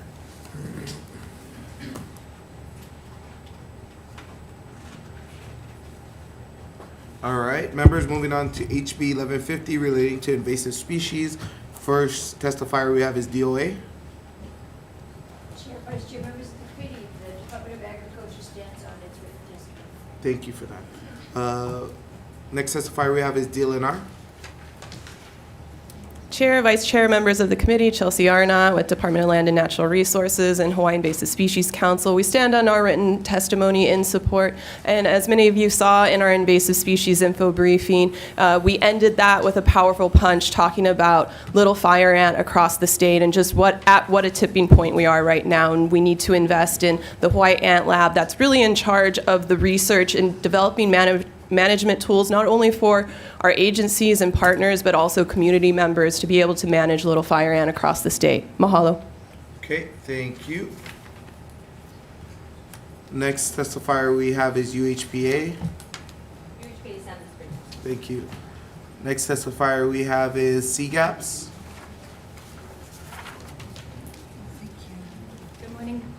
Good morning, Chair, Vice Chair, members of the committee. Stephanie Easley, Legal Fellow with the Coordinating Group on Alien Pest Species. We are in strong support of House Bill 1150. The staff at the Hawaii Ant Lab is highly trained, highly skilled experts. They do the research and the work to help combat little fire ant throughout the state. Having a source of stable state funding will allow that staff to remain in place and continue to do this important work. Thank you for the opportunity to support this bill. Thank you. Next testifier we have is Hawaii Pest Control Association. In support. Next testifier we have is Hawaii Farm Bureau. Thank you, Chair. The Hawaii Farm Bureau will stand on its written testimony in support. Thank you. We have a handful of individuals, about 10 individuals in support. Anyone else wishing to testify on HB 1150? Well, Chair, Vice Chair, members of the committee, my name is Justin, and on behalf of Wa'a, I'd like to be in favor of this bill because little fire ants can be really gnarly. Thank you. I appreciate you sharing that. Next, anybody else wishing to testify on HB 1150? Members, any questions? Sure. I must add this personal comment. Being that I've been off of ag for some time, and we did have this come up 5, 7, 8, 10 years ago, we felt confident what people were testifying it was going to be under control, because that was when we made a major attack on coqui frogs, which was really a big concern. But this sounds like, and I'll ask the same question I did on the other, well, what's the trend line? Are we losing the battle again, Madam Hurd? And your colleagues, what's the state of the art of getting these fire ants? I'm going to Under defer control. to the fire ant person, Darcy, again. Darcy Oishi, Acting Manager, Plant Pest Control Branch. Similar to coconut rhinoceros beetle, Representative Ward, we are losing the battle for LFA. They are gaining footholds Why on... are you losing the battle? Part of it is just how cryptic an invasive species they are. It is hard to... People don't realize that little fire ants are present in their backyards or even in their homes until it's too late. But they're outsmarting you. I mean, this is your job, is to get rid of them, right? You're the general commander-in-chief of the, get the ants out of here. The ants are indeed smarter than me, Representative Ward. I never thought you'd say that. They have several advanced degrees in invasiveness. I find that difficult, but I think it's Mr. Fleming says, whatever it takes, we need to know that we have to do our job, but you guys got to do your job, because this is going on too long. I mean, it's very frustrating and disappointing. Agreed, Representative. And there's a lot of new technologies that are being developed that internationally that we can collaborate on to develop modern day technologies to implement for little fire ant control and invasive ants in general. But invasive social insects are a very tough problem to address when it comes to invasive species. Madam Director, you want to add something? I do. Thank you, Darcy. Calling on the Plant Industry Administrator, Helmuth Rock, Dr. Rogg. Chair Gates, Vice Chair Kahaloa. Representative Ward, Helmut Rock, Department of Ag. Just want to add more. So we have big hopes on Australia. Darcy just mentioned we have international collaboration on invasive ant management. We had a meeting last year in Palau with all our partners, in particular talking about, sorry, maybe you can't hear me better this way, on invasive ants. Our friend and researcher from Australia promised us in about 5 years they do have maybe area-wide control and probably eradication technique available. Maybe. Maybe. That all depends, of course, currently on funding and then implementation of that. But we have hopes, and this is, so when Darcy said we're losing the battle, I'm trying to look at it, the glass is half full. What we're trying to do is we're trying to slow the spread. We've done it on the continent with the gypsy moth. We have a slow the spread program until we find techniques. As you know, there's lots of research on invasive species all over the world, and we are gaining more, let's say, results, and hopefully we're finding better methods down the road. So we're trying to hold our battle. Yes, the trend line is going up, but it gives us time to find better techniques, and hopefully in a few years we have some technology to then go around and eradicate them. Please keep the chair and this committee apprised of that. Otherwise, we are derelict in our duty. If this gets out of hand, then we say, well, where were you guys sitting on your hands, or why didn't you tell us, or whatever? Because that's what happened with coqui frog. It got out of, the Big Island became coqui frog land before we even knew what we should act in terms of the agriculture. And Representative Ward, yes, I totally agree. And it comes down, if we have unlimited resources, we can certainly do it. And that's why we have testimonies and hearings like this, so we know and what needs to go into the Finance Committee. That's why we're here today. I appreciate it. Thank you so much. So would Darcy or Helmuth have a number for the representative? It's a big one. It's a statewide, it's bigger What do you than need to win the rhinoceros. battle? How many tanks do you need? Thank you for the question, Representative Ward. In order to fight the little fire ant battle, it is not just funding for the Hawaii Ant Lab that needs to be accomplished. We would need funding for all of our various partners, which includes the invasive species committees, additional funding for DLNR, and additional funding for Hawaii Department of Agriculture, especially our chemical mechanical control section. In addition to research funding that we could help leverage and be an active partner in continuing the development of technology in Australia. So my guess would be between $7 and $12 million. Thank you very much. Thank you. Thank you. Thank you, Chair. Thank you. Okay, members, that's no further questions, comments, concerns. We will move on to HB 577 relating to invasive species. First testifier we have is DOA.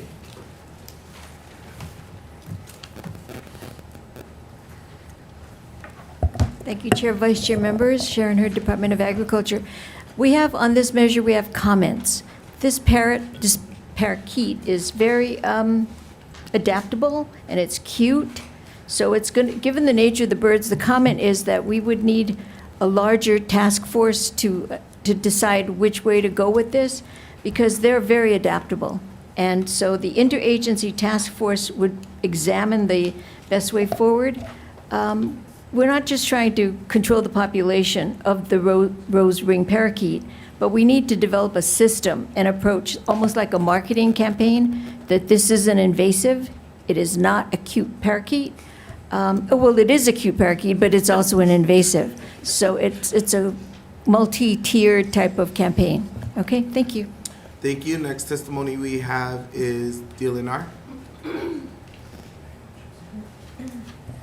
Aloha Chair, Vice Chair, members of the committee, Chelsea Arnott with Department of Land and Natural Resources and Hawaii Invasive Species Council.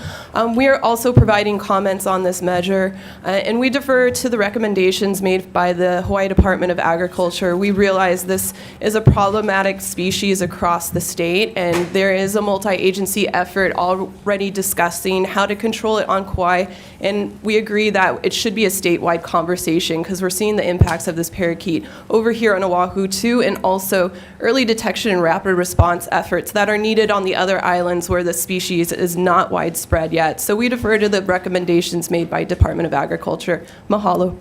Thank you. Next testifier we have is Hawaii Farm Bureau. Thank you, Chair, Vice Chair, members of the committee. Brian Miyamoto here on behalf of the Hawaii Farm Bureau. You have our written testimony support. I just wanted to highlight that, it's rare that the farmers from Waimanalo Wa'a will come out. So this is speaking to all invasive species, but specifically today we're talking about the gnarly little fire ant, the coconut rhinoceros beetle, and this pest. You heard the director chair say that it is, I think I have it down as a pretty bird. If you guys don't know what it looks like, just look out your backyard on Iolani Palace, on their grounds. They're flying. They're here. It was a Kauai problem. It is no longer a Kauai problem. It is an agricultural problem across the state. At Ag Day, many of the crops that we brought out, they eat. Longan, rambutan, papaya, mango, tomato, citrus, which we're trying to grow in more abundance now, lychee, guava, and many other vegetable crops. This is a bad pest. They are cute. I live near Ala Moana. They're in that area. We're not sure where their food source is, but once they find the farms here on Oahu and the farms on the other islands, trust me, it will be devastating for the farmers. They just pick it a fruit, then go to the next one, pick it a fruit, go to the next one, pick it a fruit, and go to the next one. So what we need, I think you heard it. I think Representative Ward had brought up, we need more funding. Chelsea probably has some numbers. What it really takes to address invasive species, I think the last time I saw the number was upwards of $50 million a year to truly address invasive species issues.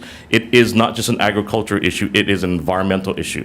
We need to protect our precious natural resources and support our farming communities. So thank you for the opportunity to testify. Again, I just wanted to highlight, I rarely see them out here. For them to come out, it's a big, big problem because they have a lot of work to do on the farms. They need to be farming, but they're coming out here because they are pleading with the legislature to help stop this. Unfortunately, look at what happens on Hawaii Island. We let things go with coqui frog, axis deer's out of control in Maui County. We can't afford to do that. We need to spend the resources, invest in invasive species control. Biosecurity programs, stop it at the border as much as we can. When it gets here, let's try to control. Hey, actually, let's try to eradicate. Because right now, when we talk about invasive species, all we talk about is control. We shouldn't even get there. We should eradicate, not control. Stop it, address it when we identify it immediately, so that we're not just saying, well, we give up, we're losing, we're just controlling it. Thank you for the opportunity to testify on an extremely important issue. Thank you for your testimony. We have Animal Rights Hawaii in opposition. We have one individual in support. Anyone else wishing to testify on HB 577? Okay, seeing none. Members, any questions? Report. I don't want to beat a dead horse, but this, to me, now is an opportunity. It seems like we're in the foothills, Brian. Let me bounce this off of you. This is kind of like the first alert that is, at least from my point of view on this committee, that I'm hearing this beautiful little parakeet is becoming bad news. How many are there out there, or does anybody know? How much of an invasion have we got already on our shores of these parakeets? Who's the parakeet specialist? Chelsea. Who will volunteer? I volunteer as how many are out tribute. there? How big is this? It's hundreds of thousands of birds, and the best population counts are on Kauai. That's where they've been doing routine counting for probably almost a decade now. And the problem is they know where the roosts are in public areas, but as Brian was talking, they don't know where the birds are actually going and where all the roosts are. So the population count that they have over there is probably much less than what we think it is. Are they eradicating them, or are they just, quote, controlling them? No, they are. So in 2018, the legislator did give funding to research, and we put it towards USDA Wildlife Services to look at different management tools, because again, this pest is not only in agricultural crops, but it's also in really high tourist areas over in Poipu, Kauai. So you can't be using culling methods, which are the best management tool for this pest right now, and they've shown that in other areas. What are they eating in the tourist areas? So they're probably moving roosts, mangoes, any of the crops. Agricultural areas are really close by in Poipu, so they're probably finding mango, like wild, maybe not cultivated mangoes, lychee. They really are opportunistic feeders on fruit. So would you say this is like the coqui frog, it's getting out of control? It's getting out of control, yes, and it's going to take more management tools, more research and investment in management tools to find out what are the best tools for different situations, agricultural and tourism, and definitely on Oahu and Kauai, we have well-established populations, so we really want to ensure that we don't get those numbers on the other islands. Thank you. I think the eradication specialist is going to say something. Okay. Are we smarter than a parakeet, sir? The answer already to our disadvantage. What about these birds? Darcy Oishi, Hawaii Department of Ag, Plant Pest Control Branch. Representative Ward, I wish I could say we were smarter than the birds, but the birds have a tendency, not necessarily that they outsmart us, but because of generally restrictions that we're faced with in terms of where we can deploy things, what we can deploy because of the surrounding environment. It makes it extremely challenging. For this particular species, I note there is only one successful eradication of it, and it was about 500 individuals in the Seychelles. And their response there was shooting all the birds. And they were highly motivated because they were vectoring. They had the potential to vector a virus that would impact one of their native parakeets. So what are we doing here to eradicate or control? Right now, the issue is control. Well, what are we doing, actually? There's baiting programs. Yesterday at Agriculture Day at the Ledge, I saw some of the Kauai farmers were showing me the netting programs that they're engaging to prevent the birds from feeding on their crops. We've used sound to create noises to startle them and disturb their roosting, but the birds quickly make adaptations as we innovate, they innovate on their own. And where did they come from?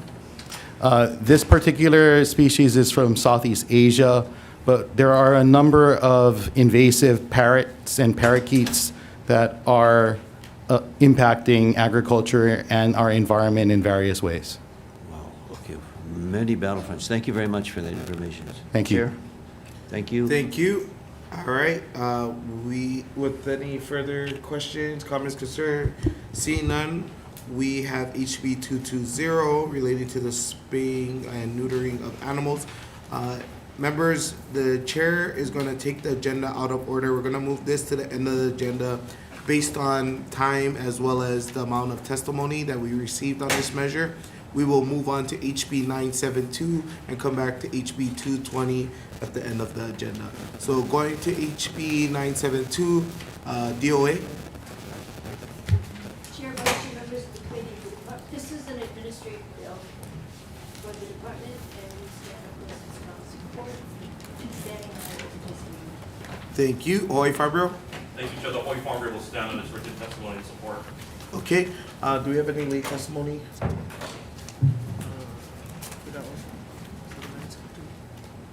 Okay.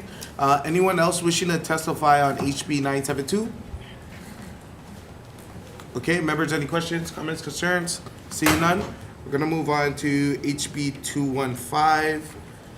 First testifier we have is Attorney General.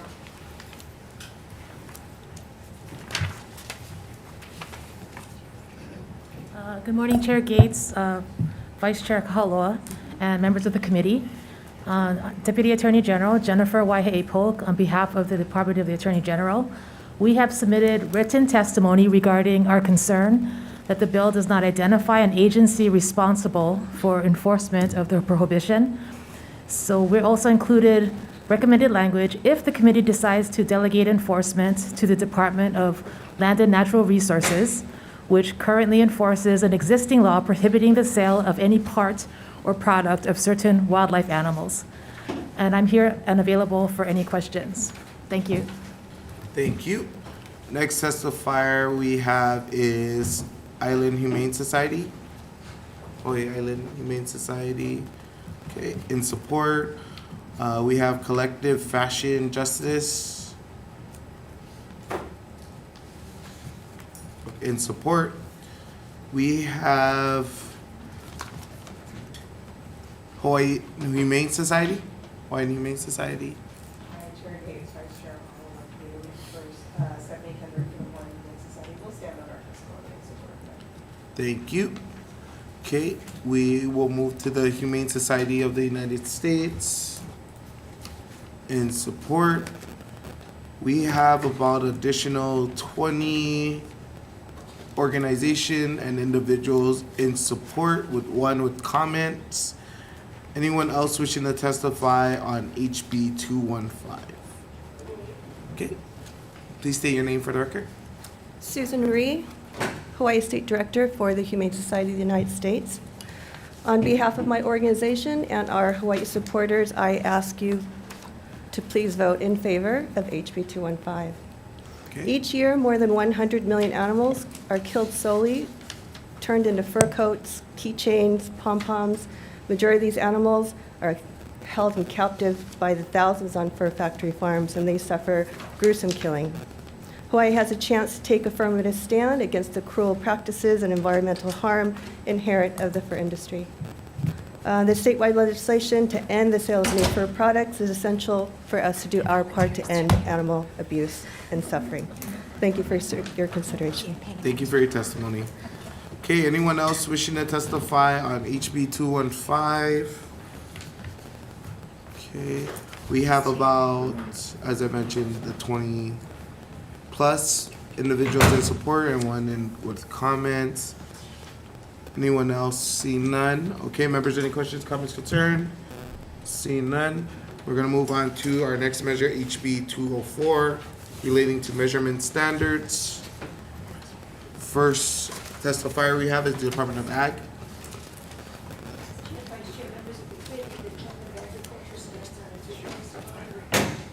Thank you. Next testifier we have is DLNR.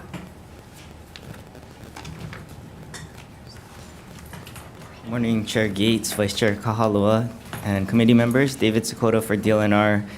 We'll stand on our written testimony offering comments. Thank you. Okay, we have one individual or organization with comments and one individual in support. Anyone wishing to testify on HB 204? Seeing none, members, any questions? Report. Department of Agriculture, whoever is the one who's knowledgeable about the fish labeling.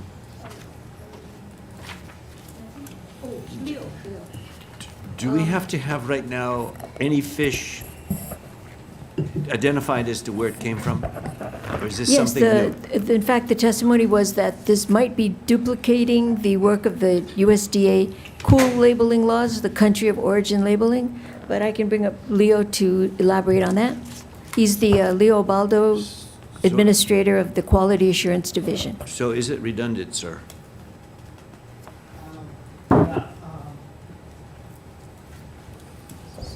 Yeah, Leo Baldo, Hawaii Department of Agriculture.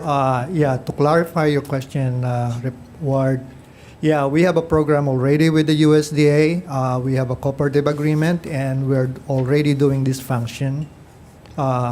So it's out there, and we enforce the regulation under the USDA. Director said country of origin. This is actually more like origin of its wildlife versus a fish farm. That's correct. So if it's a fish farm, it's labeled farm raised. If it's wild, it's labeled wild So it's caught. already labeled already? Yes. So they're being labeled, but also, the country of origin has to be indicated. So that's the method of production, whether it's wild or farm raised. And the origin of that farm or wild has to be indicated. So the fish farm on, I think, Big Island, what would it say on the label? Normally, product of the U.S., farm raised. Okay, very good. Thank you. Thank you very much. Thank you, Chair. Okay. Any other questions, comments, concerns on HB 204? Seeing none, moving on to HB 1455. We have the Department of Ag. Chairperson Gates, members of the committee, the department stands in support of the measure for the Maui grown coffee.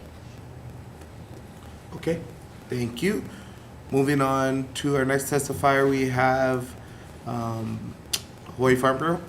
Thank you, Chair. The Hawaii Farm Bureau will stand on its written testimony in support. Thank you for standing on your testimony. Next testifier we have is Maui Grown Coffee. Chair Gates, Vice Chair Kahaloa. My name is Kimo Falconer, President of Maui Grown Coffee, and I stand on my written testimony in support of this bill, and thank you for the opportunity to testify. Thank you. Any late testimony, Vice Chair? Okay. Is there anyone else wishing to testify on HB 1455?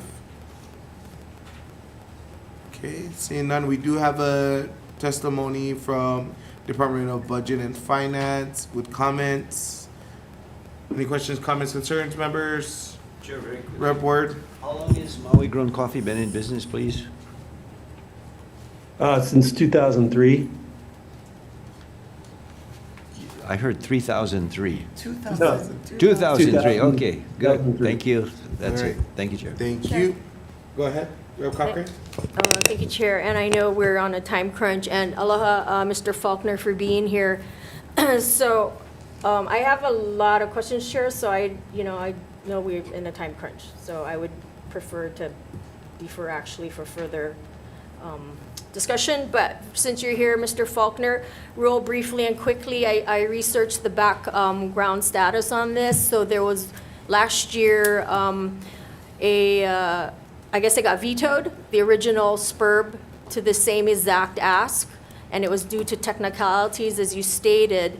So in the meantime, I'm wondering, and now you want to push it out 11 years later. You want to change basically the deadline of the same SPURB 11 years down the road. So what have you done, for the first ask, what was it for? And have you accomplished those items? I basically would like to see a detailed breakdown as to how $30 million or up to $30 million is to be utilized by your company. And it's quite a bit for one particular private entity.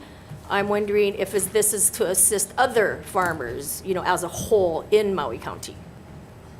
So there's a couple questions there. Yes, I thank you for your question, Rep. Cochran. 2017, this was the original SPURB that was passed, and it was signed on by Governor Ige, and that's in my testimony, as Act 116. At the time, I was trying to expand coffee farming to the Central Valley of Maui in HCNS land, and that was the purpose of that. Shortly after that period, as you know, that land got purchased by Trinitas, and Mahipono became a potential partner. But in essence, what happened was, the easy part of this getting a SPURB funding is the legislative process. That's the easiest part, to get it passed, to get it signed off. It is not an appropriation. Basically, an opportunity to take a vehicle out to the banking institutions to find money, to do basically money that's rather affordable to investors. That's the hard part. You got to get the banks in line. You have to write different business plans, and it takes a long time to do it. And you have to get, working with FAD and the Budget and Finance for the state.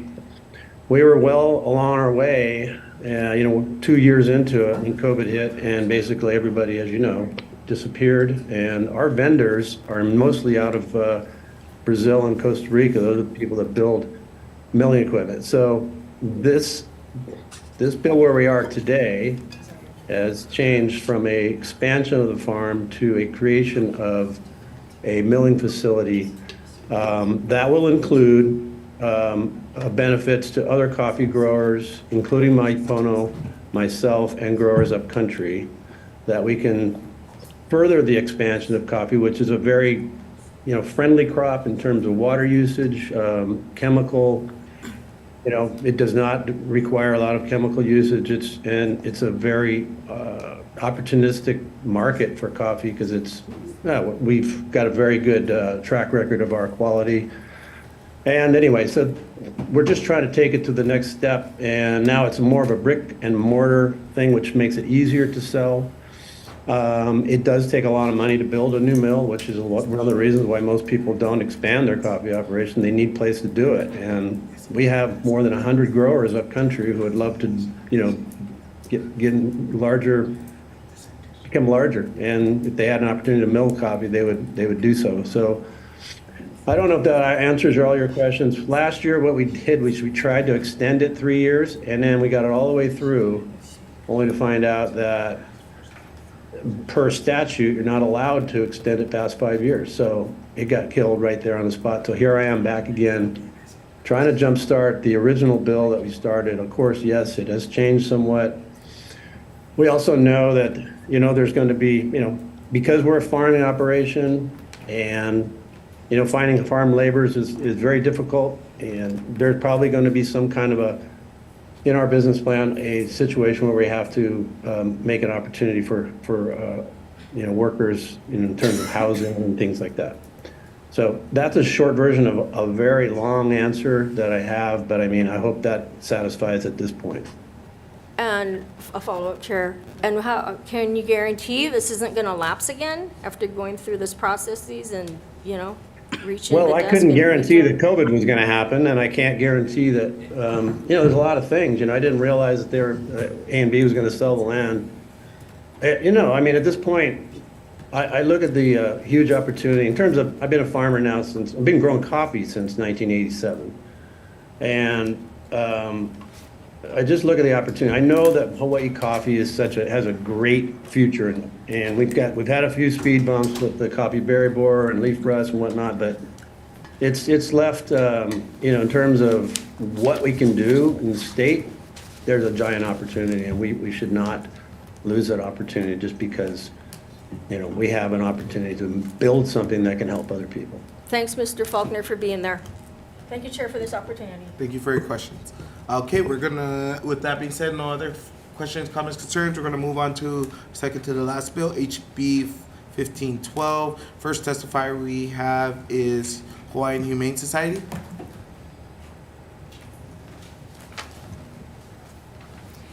Hello, Chair, Vice Chair, Committee, Stephanie Kendrick with the Hawaiian Humane Society. You have our comments on this bill.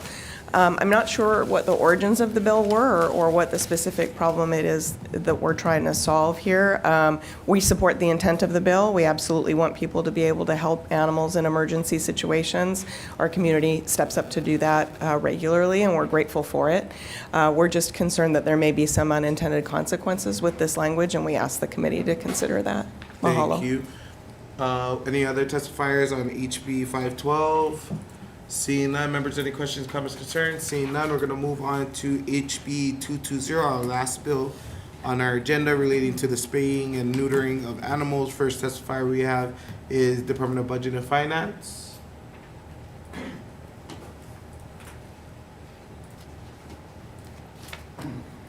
Chair, Vice Chair, members of the committee, Neil Mia here for the department.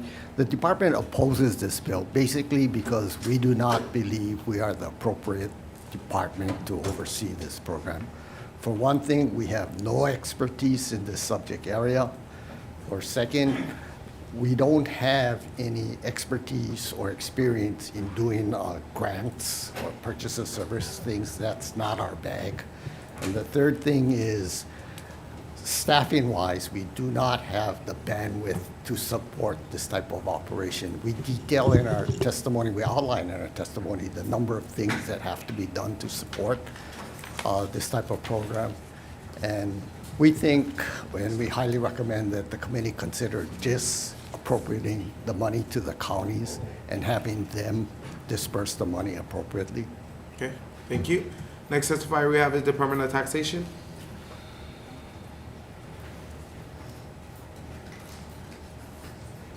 Aloha, Chair and Vice Chair and members of the committee. My name is Kathy Davenport for the Department of Taxation. Thank you again for allowing the testimony. We are standing in support of our written testimony with our providing comments, and if you have any other questions, I'm here to answer you. Thank you. Thank you. Next testifier we have is Hawaiian Humane Society. Chair, Vice Chair, committee members, Stephanie Kendrick with the Hawaiian Humane Society. I'm here to stand in enthusiastic support of this measure. Pet overpopulation, free roaming over cat population is a critical issue across our state. The organizations that, the nonprofits, the volunteer organizations that strive to address these issues are underfunded. They don't get any state support. Honolulu County actually does a pretty decent job of supporting spay-neuter, and we've been able to make some progress with that. But even at the amount of funding that the City and County of Honolulu dedicates to the problem, we run through that funding in less than half of the fiscal year. The neighbor islands are in even more dire straits when it comes to providing spay-neuter services for either pet animals or free roaming cats. That's why we think a statewide fund is so important, because the distribution could be to the best project, regardless of where it's happening. That we are open to other places to house the funding. I'm not an expert in where those things should be run, but the idea of distributing it to the counties, I would just caution that if that means that the funding would be allocated based on county population, I think our neighbor islands would again be at a disadvantage, and we don't want to see that happen. I want to just, you have obviously our testimony and strong support and the reasons why. I want to address the opposition to this measure for a moment. It seems to presume that this bill would mean more cats on the landscape. Nothing could be further from the truth. The groups that would be applying for these grants in order to address the free roaming cat population are really the only organizations right now taking any steps to reduce the number of cats on the landscape. We all want to see fewer free roaming cats. It's in the interest of the cats to be in homes. It's in the interest of our wildlife and our environment to not have cats on the landscape. The reality, folks, is the cats are there, and this measure would help us prevent them from breeding. And we would really encourage you and our conservation friends to support the measure. Thank you. Thank you. Next testifier we have is Poi Dogs and Poki.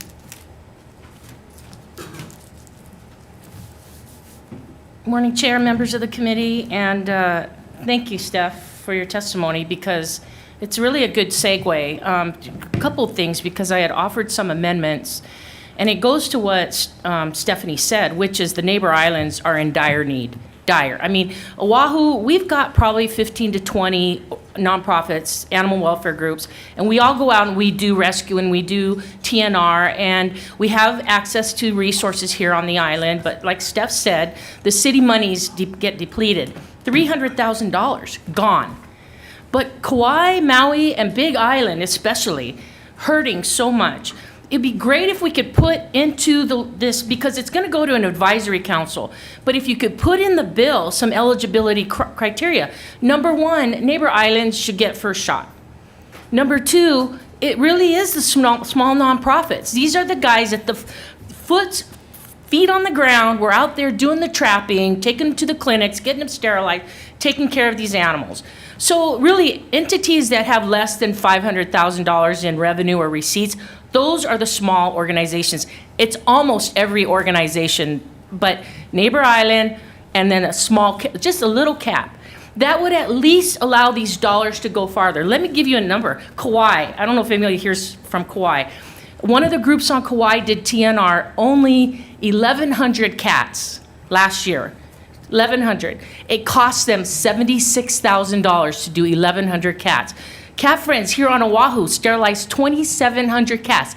$125,000 to do that many cats. So you can see with just $50,000 going in as an appropriation, it's not going to go very far. So let's do the $5 checkoff. $300,000 doesn't even cover Oahu. So that's why you have to prioritize. This needs to be based on need, and the neighbor islands are struggling. We need to get them some support. And I'm going to speak to who's the best entity.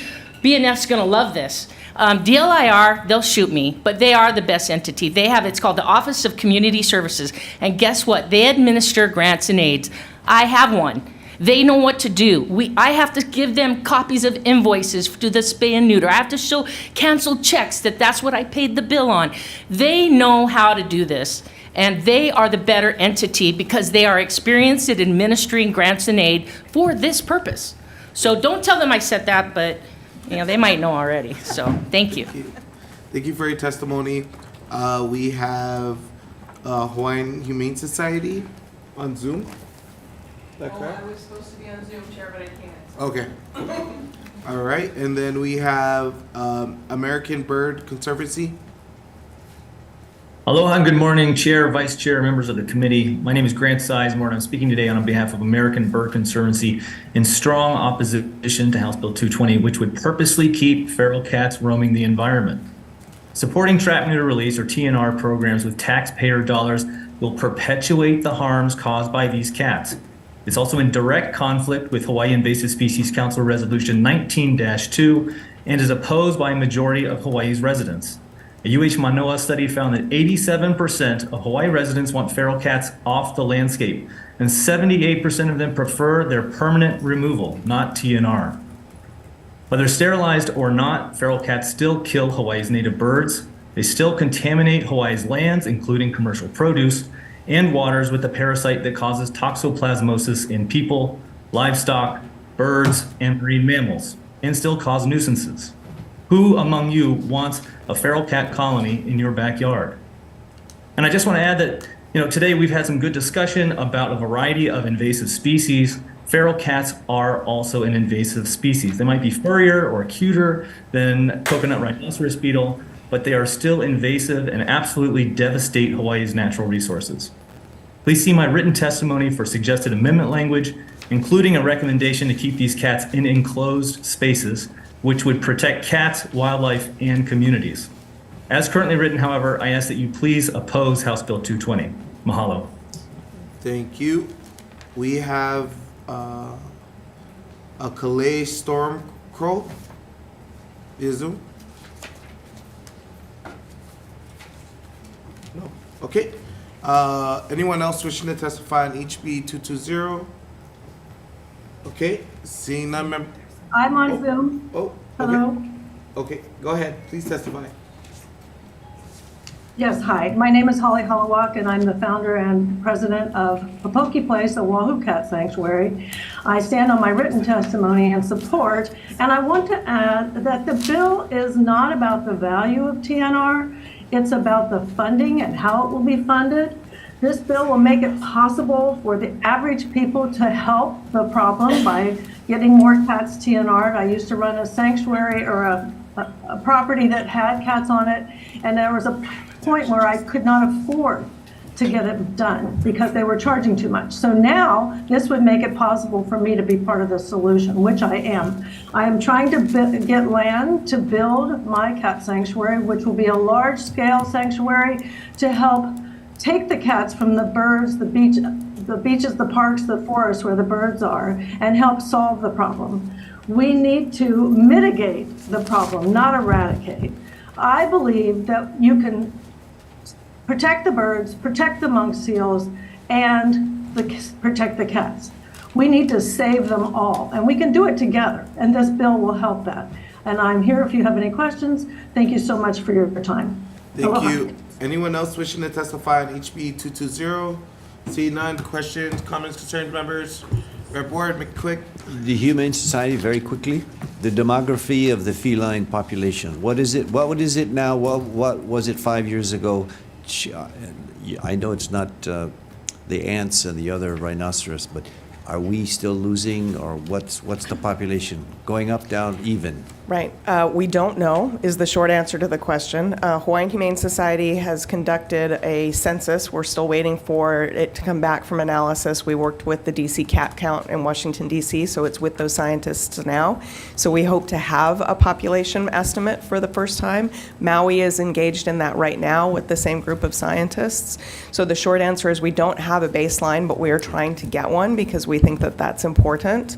I will, to the point that Mr. Sizemore made, I think we heard in the Rose Ring Parakeet bill that agriculture and conservation interests are struggling with how to manage that because it's a pretty bird and what they'd like to do is eradicate it. I don't think this committee even wants to look at what that conversation would be like if we're talking about cats.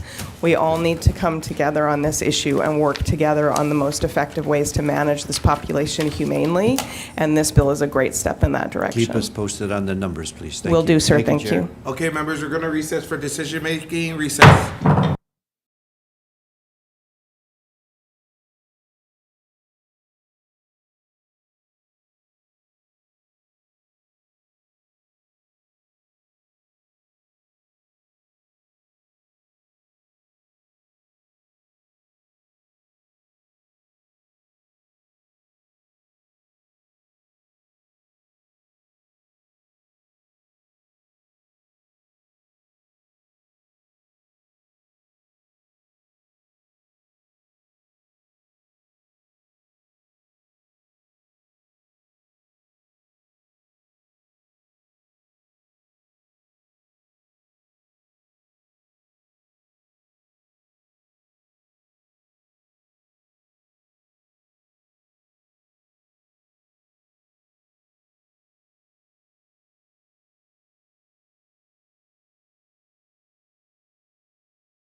Okay, members, we are reconvening for decision making.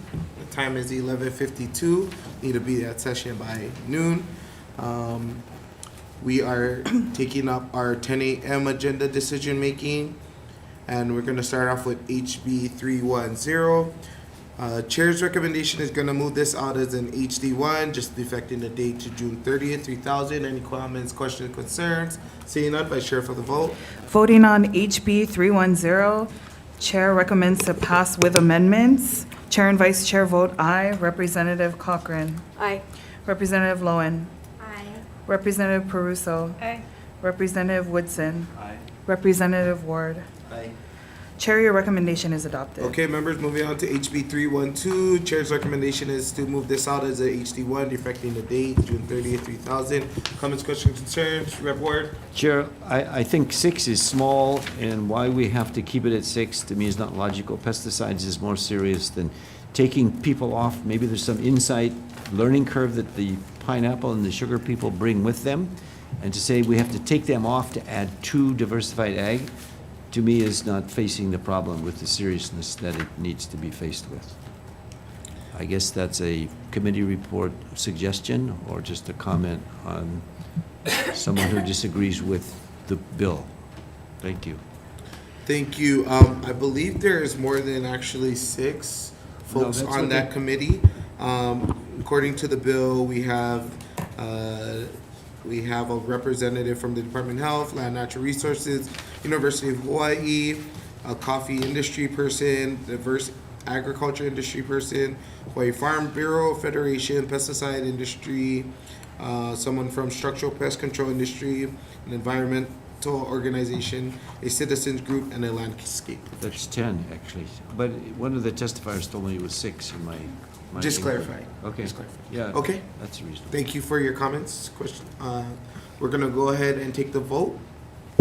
Mahalo, Chair. Voting on HB 312, Chair recommends to pass with amendments, noticing that all members are present, anyone voting nay, anyone voting with reservations. Chair, your measure is adopted. Okay, members voting on HB 974, Chair's recommendation, move this out as HD1. We're gonna keep the appropriation amount blank. We're gonna defect the date to June 30th, 3000. Any comments, questions, concerns? Seeing none, Vice Chair for the vote. Voting on HB 974, Chair recommends to pass with amendments. Chair and Vice Chair vote aye, noticing the presence of all members. Anyone voting nay? Anyone voting with reservations? Chair, your measure is adopted. Thank you, Vice Chair. Moving on to HB 1350. Chair's recommendation is to move this out as an HD1, effecting the date, June 30th, 3000. Any comments, questions, concerns? Seeing none, Vice Chair for the vote. Chair voting on HB 1350, Chair recommends to pass with amendments. Chair and Vice Chair vote aye. Everyone being present today, anyone voting nay? Anyone voting with reservations? Chair, your measure is adopted. Thank you, Vice Chair. Moving on to HB 209. Chair's recommendation is to move this out in HD1. We're gonna add language connecting this bill to tourism, and we're gonna defect the date to June 30th, 3000. Any comments, questions, concerns? Seeing none, Vice Chair for the vote. Thank you, Chair. Voting on Bill HB 209, Chair recommends to pass with amendments. Chair and Vice Chair vote aye. We're all here today. Anyone voting with nays or reservations? Chair, your measure is adopted. Thank you. Moving on to HB 544. Chair's recommendation is to pass this out as an HD1. We're gonna take DOA's amendments and defect the date to June 30th, 3000. Any comments, questions, concerns? Seeing none, Vice Chair for the vote. Voting on HB 544, Chair recommends to pass with amendments. Chair and Vice Chair vote aye. Anyone here today voting nay or with reservations? Chair, your measure is adopted. Okay, members voting on HB 1149, Chair's recommendation is to pass this out as an HD1. We're gonna defect the date to June 30th, 3000. Any comments, questions, concerns? Seeing none, Vice Chair for the vote. Voting on HB 1149, Chair recommends to pass with amendments. Chair and Vice Chair vote aye. Anyone voting nay or with reservations today? Chair, your measure is adopted. Okay, members voting on HB 1150, Chair's recommendation is gonna be to move this out as an HD1, and we're gonna move the expending agency to DLNR. and we're gonna defect the date to June 30th, 2000. Is that correct?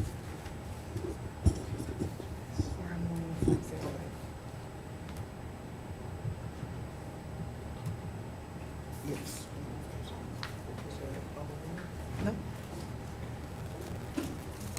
Okay, Vice Chair for the vote.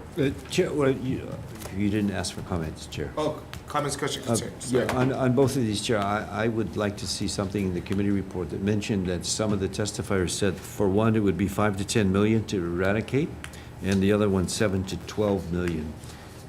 So people will know the size of the dimension and the seriousness of it as it was portrayed in this particular hearing. The money will speak as loud as some of the testifiers, and we're losing the battle is the bottom line.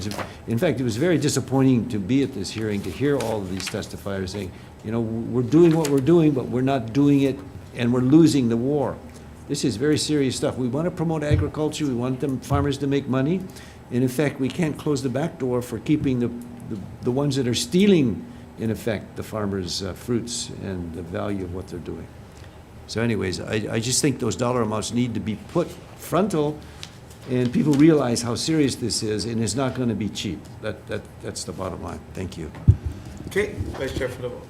Voting on HB 1150, Chair recommends to pass with amendments. Vice Chair and Chair vote aye. Anyone voting nay or with reservations? Chair, your recommendation is adopted. Thank you. We're gonna move on to HB 577. Chair's recommendation is to put this as a HD1. We are going to remove section 3, and we will also keep the appropriation amount blank. We will take Department of Ag's recommendation for task force, as well as putting that task force under DOA. We are going to defect the date to June 30th, 2000. Any comments, questions, concerns? Seeing none. Vice Chair for the... Voting on HB 577, Chair recommends to pass with amendments. Chair and Vice Chair vote aye. Any nays or reservations? Chair, your measure is adopted. Okay, members, for HB 220, Chair's recommendation is to pass this out as a HD1. We will change the implementing agency from DOTAX to DOA, and we're gonna defect the date to June 30th, 2000. Comments, questions, concerns? Go ahead, Rep. Ward. Chair, I'm going to be with reservations, given that if the testifiers are correct, and this 50,000 is a drop in the bucket, we can only get a couple of cats and other accomplishments accomplished with this bill. I think this is more of a warm and fuzzy feel-good, but it's not going to do anything because it's so much on the cheap. 50,000 is not going to get anywhere, given what per cat trap and release, neuter, et cetera, has been costing, at least historically. Thank you. Rep. Ward, there's no appropriation amount attached to this bill? I thought it was 50,000. No. If you read the bill, it's blank. No. People can choose to donate. We're on 220? Oh, 220. Sorry. HB 220. Wrong bill I was on. I apologize. HB 220, which is 50,000. And what I'm saying is that may be more for warm and fuzzy feeling good rather than actually doing something.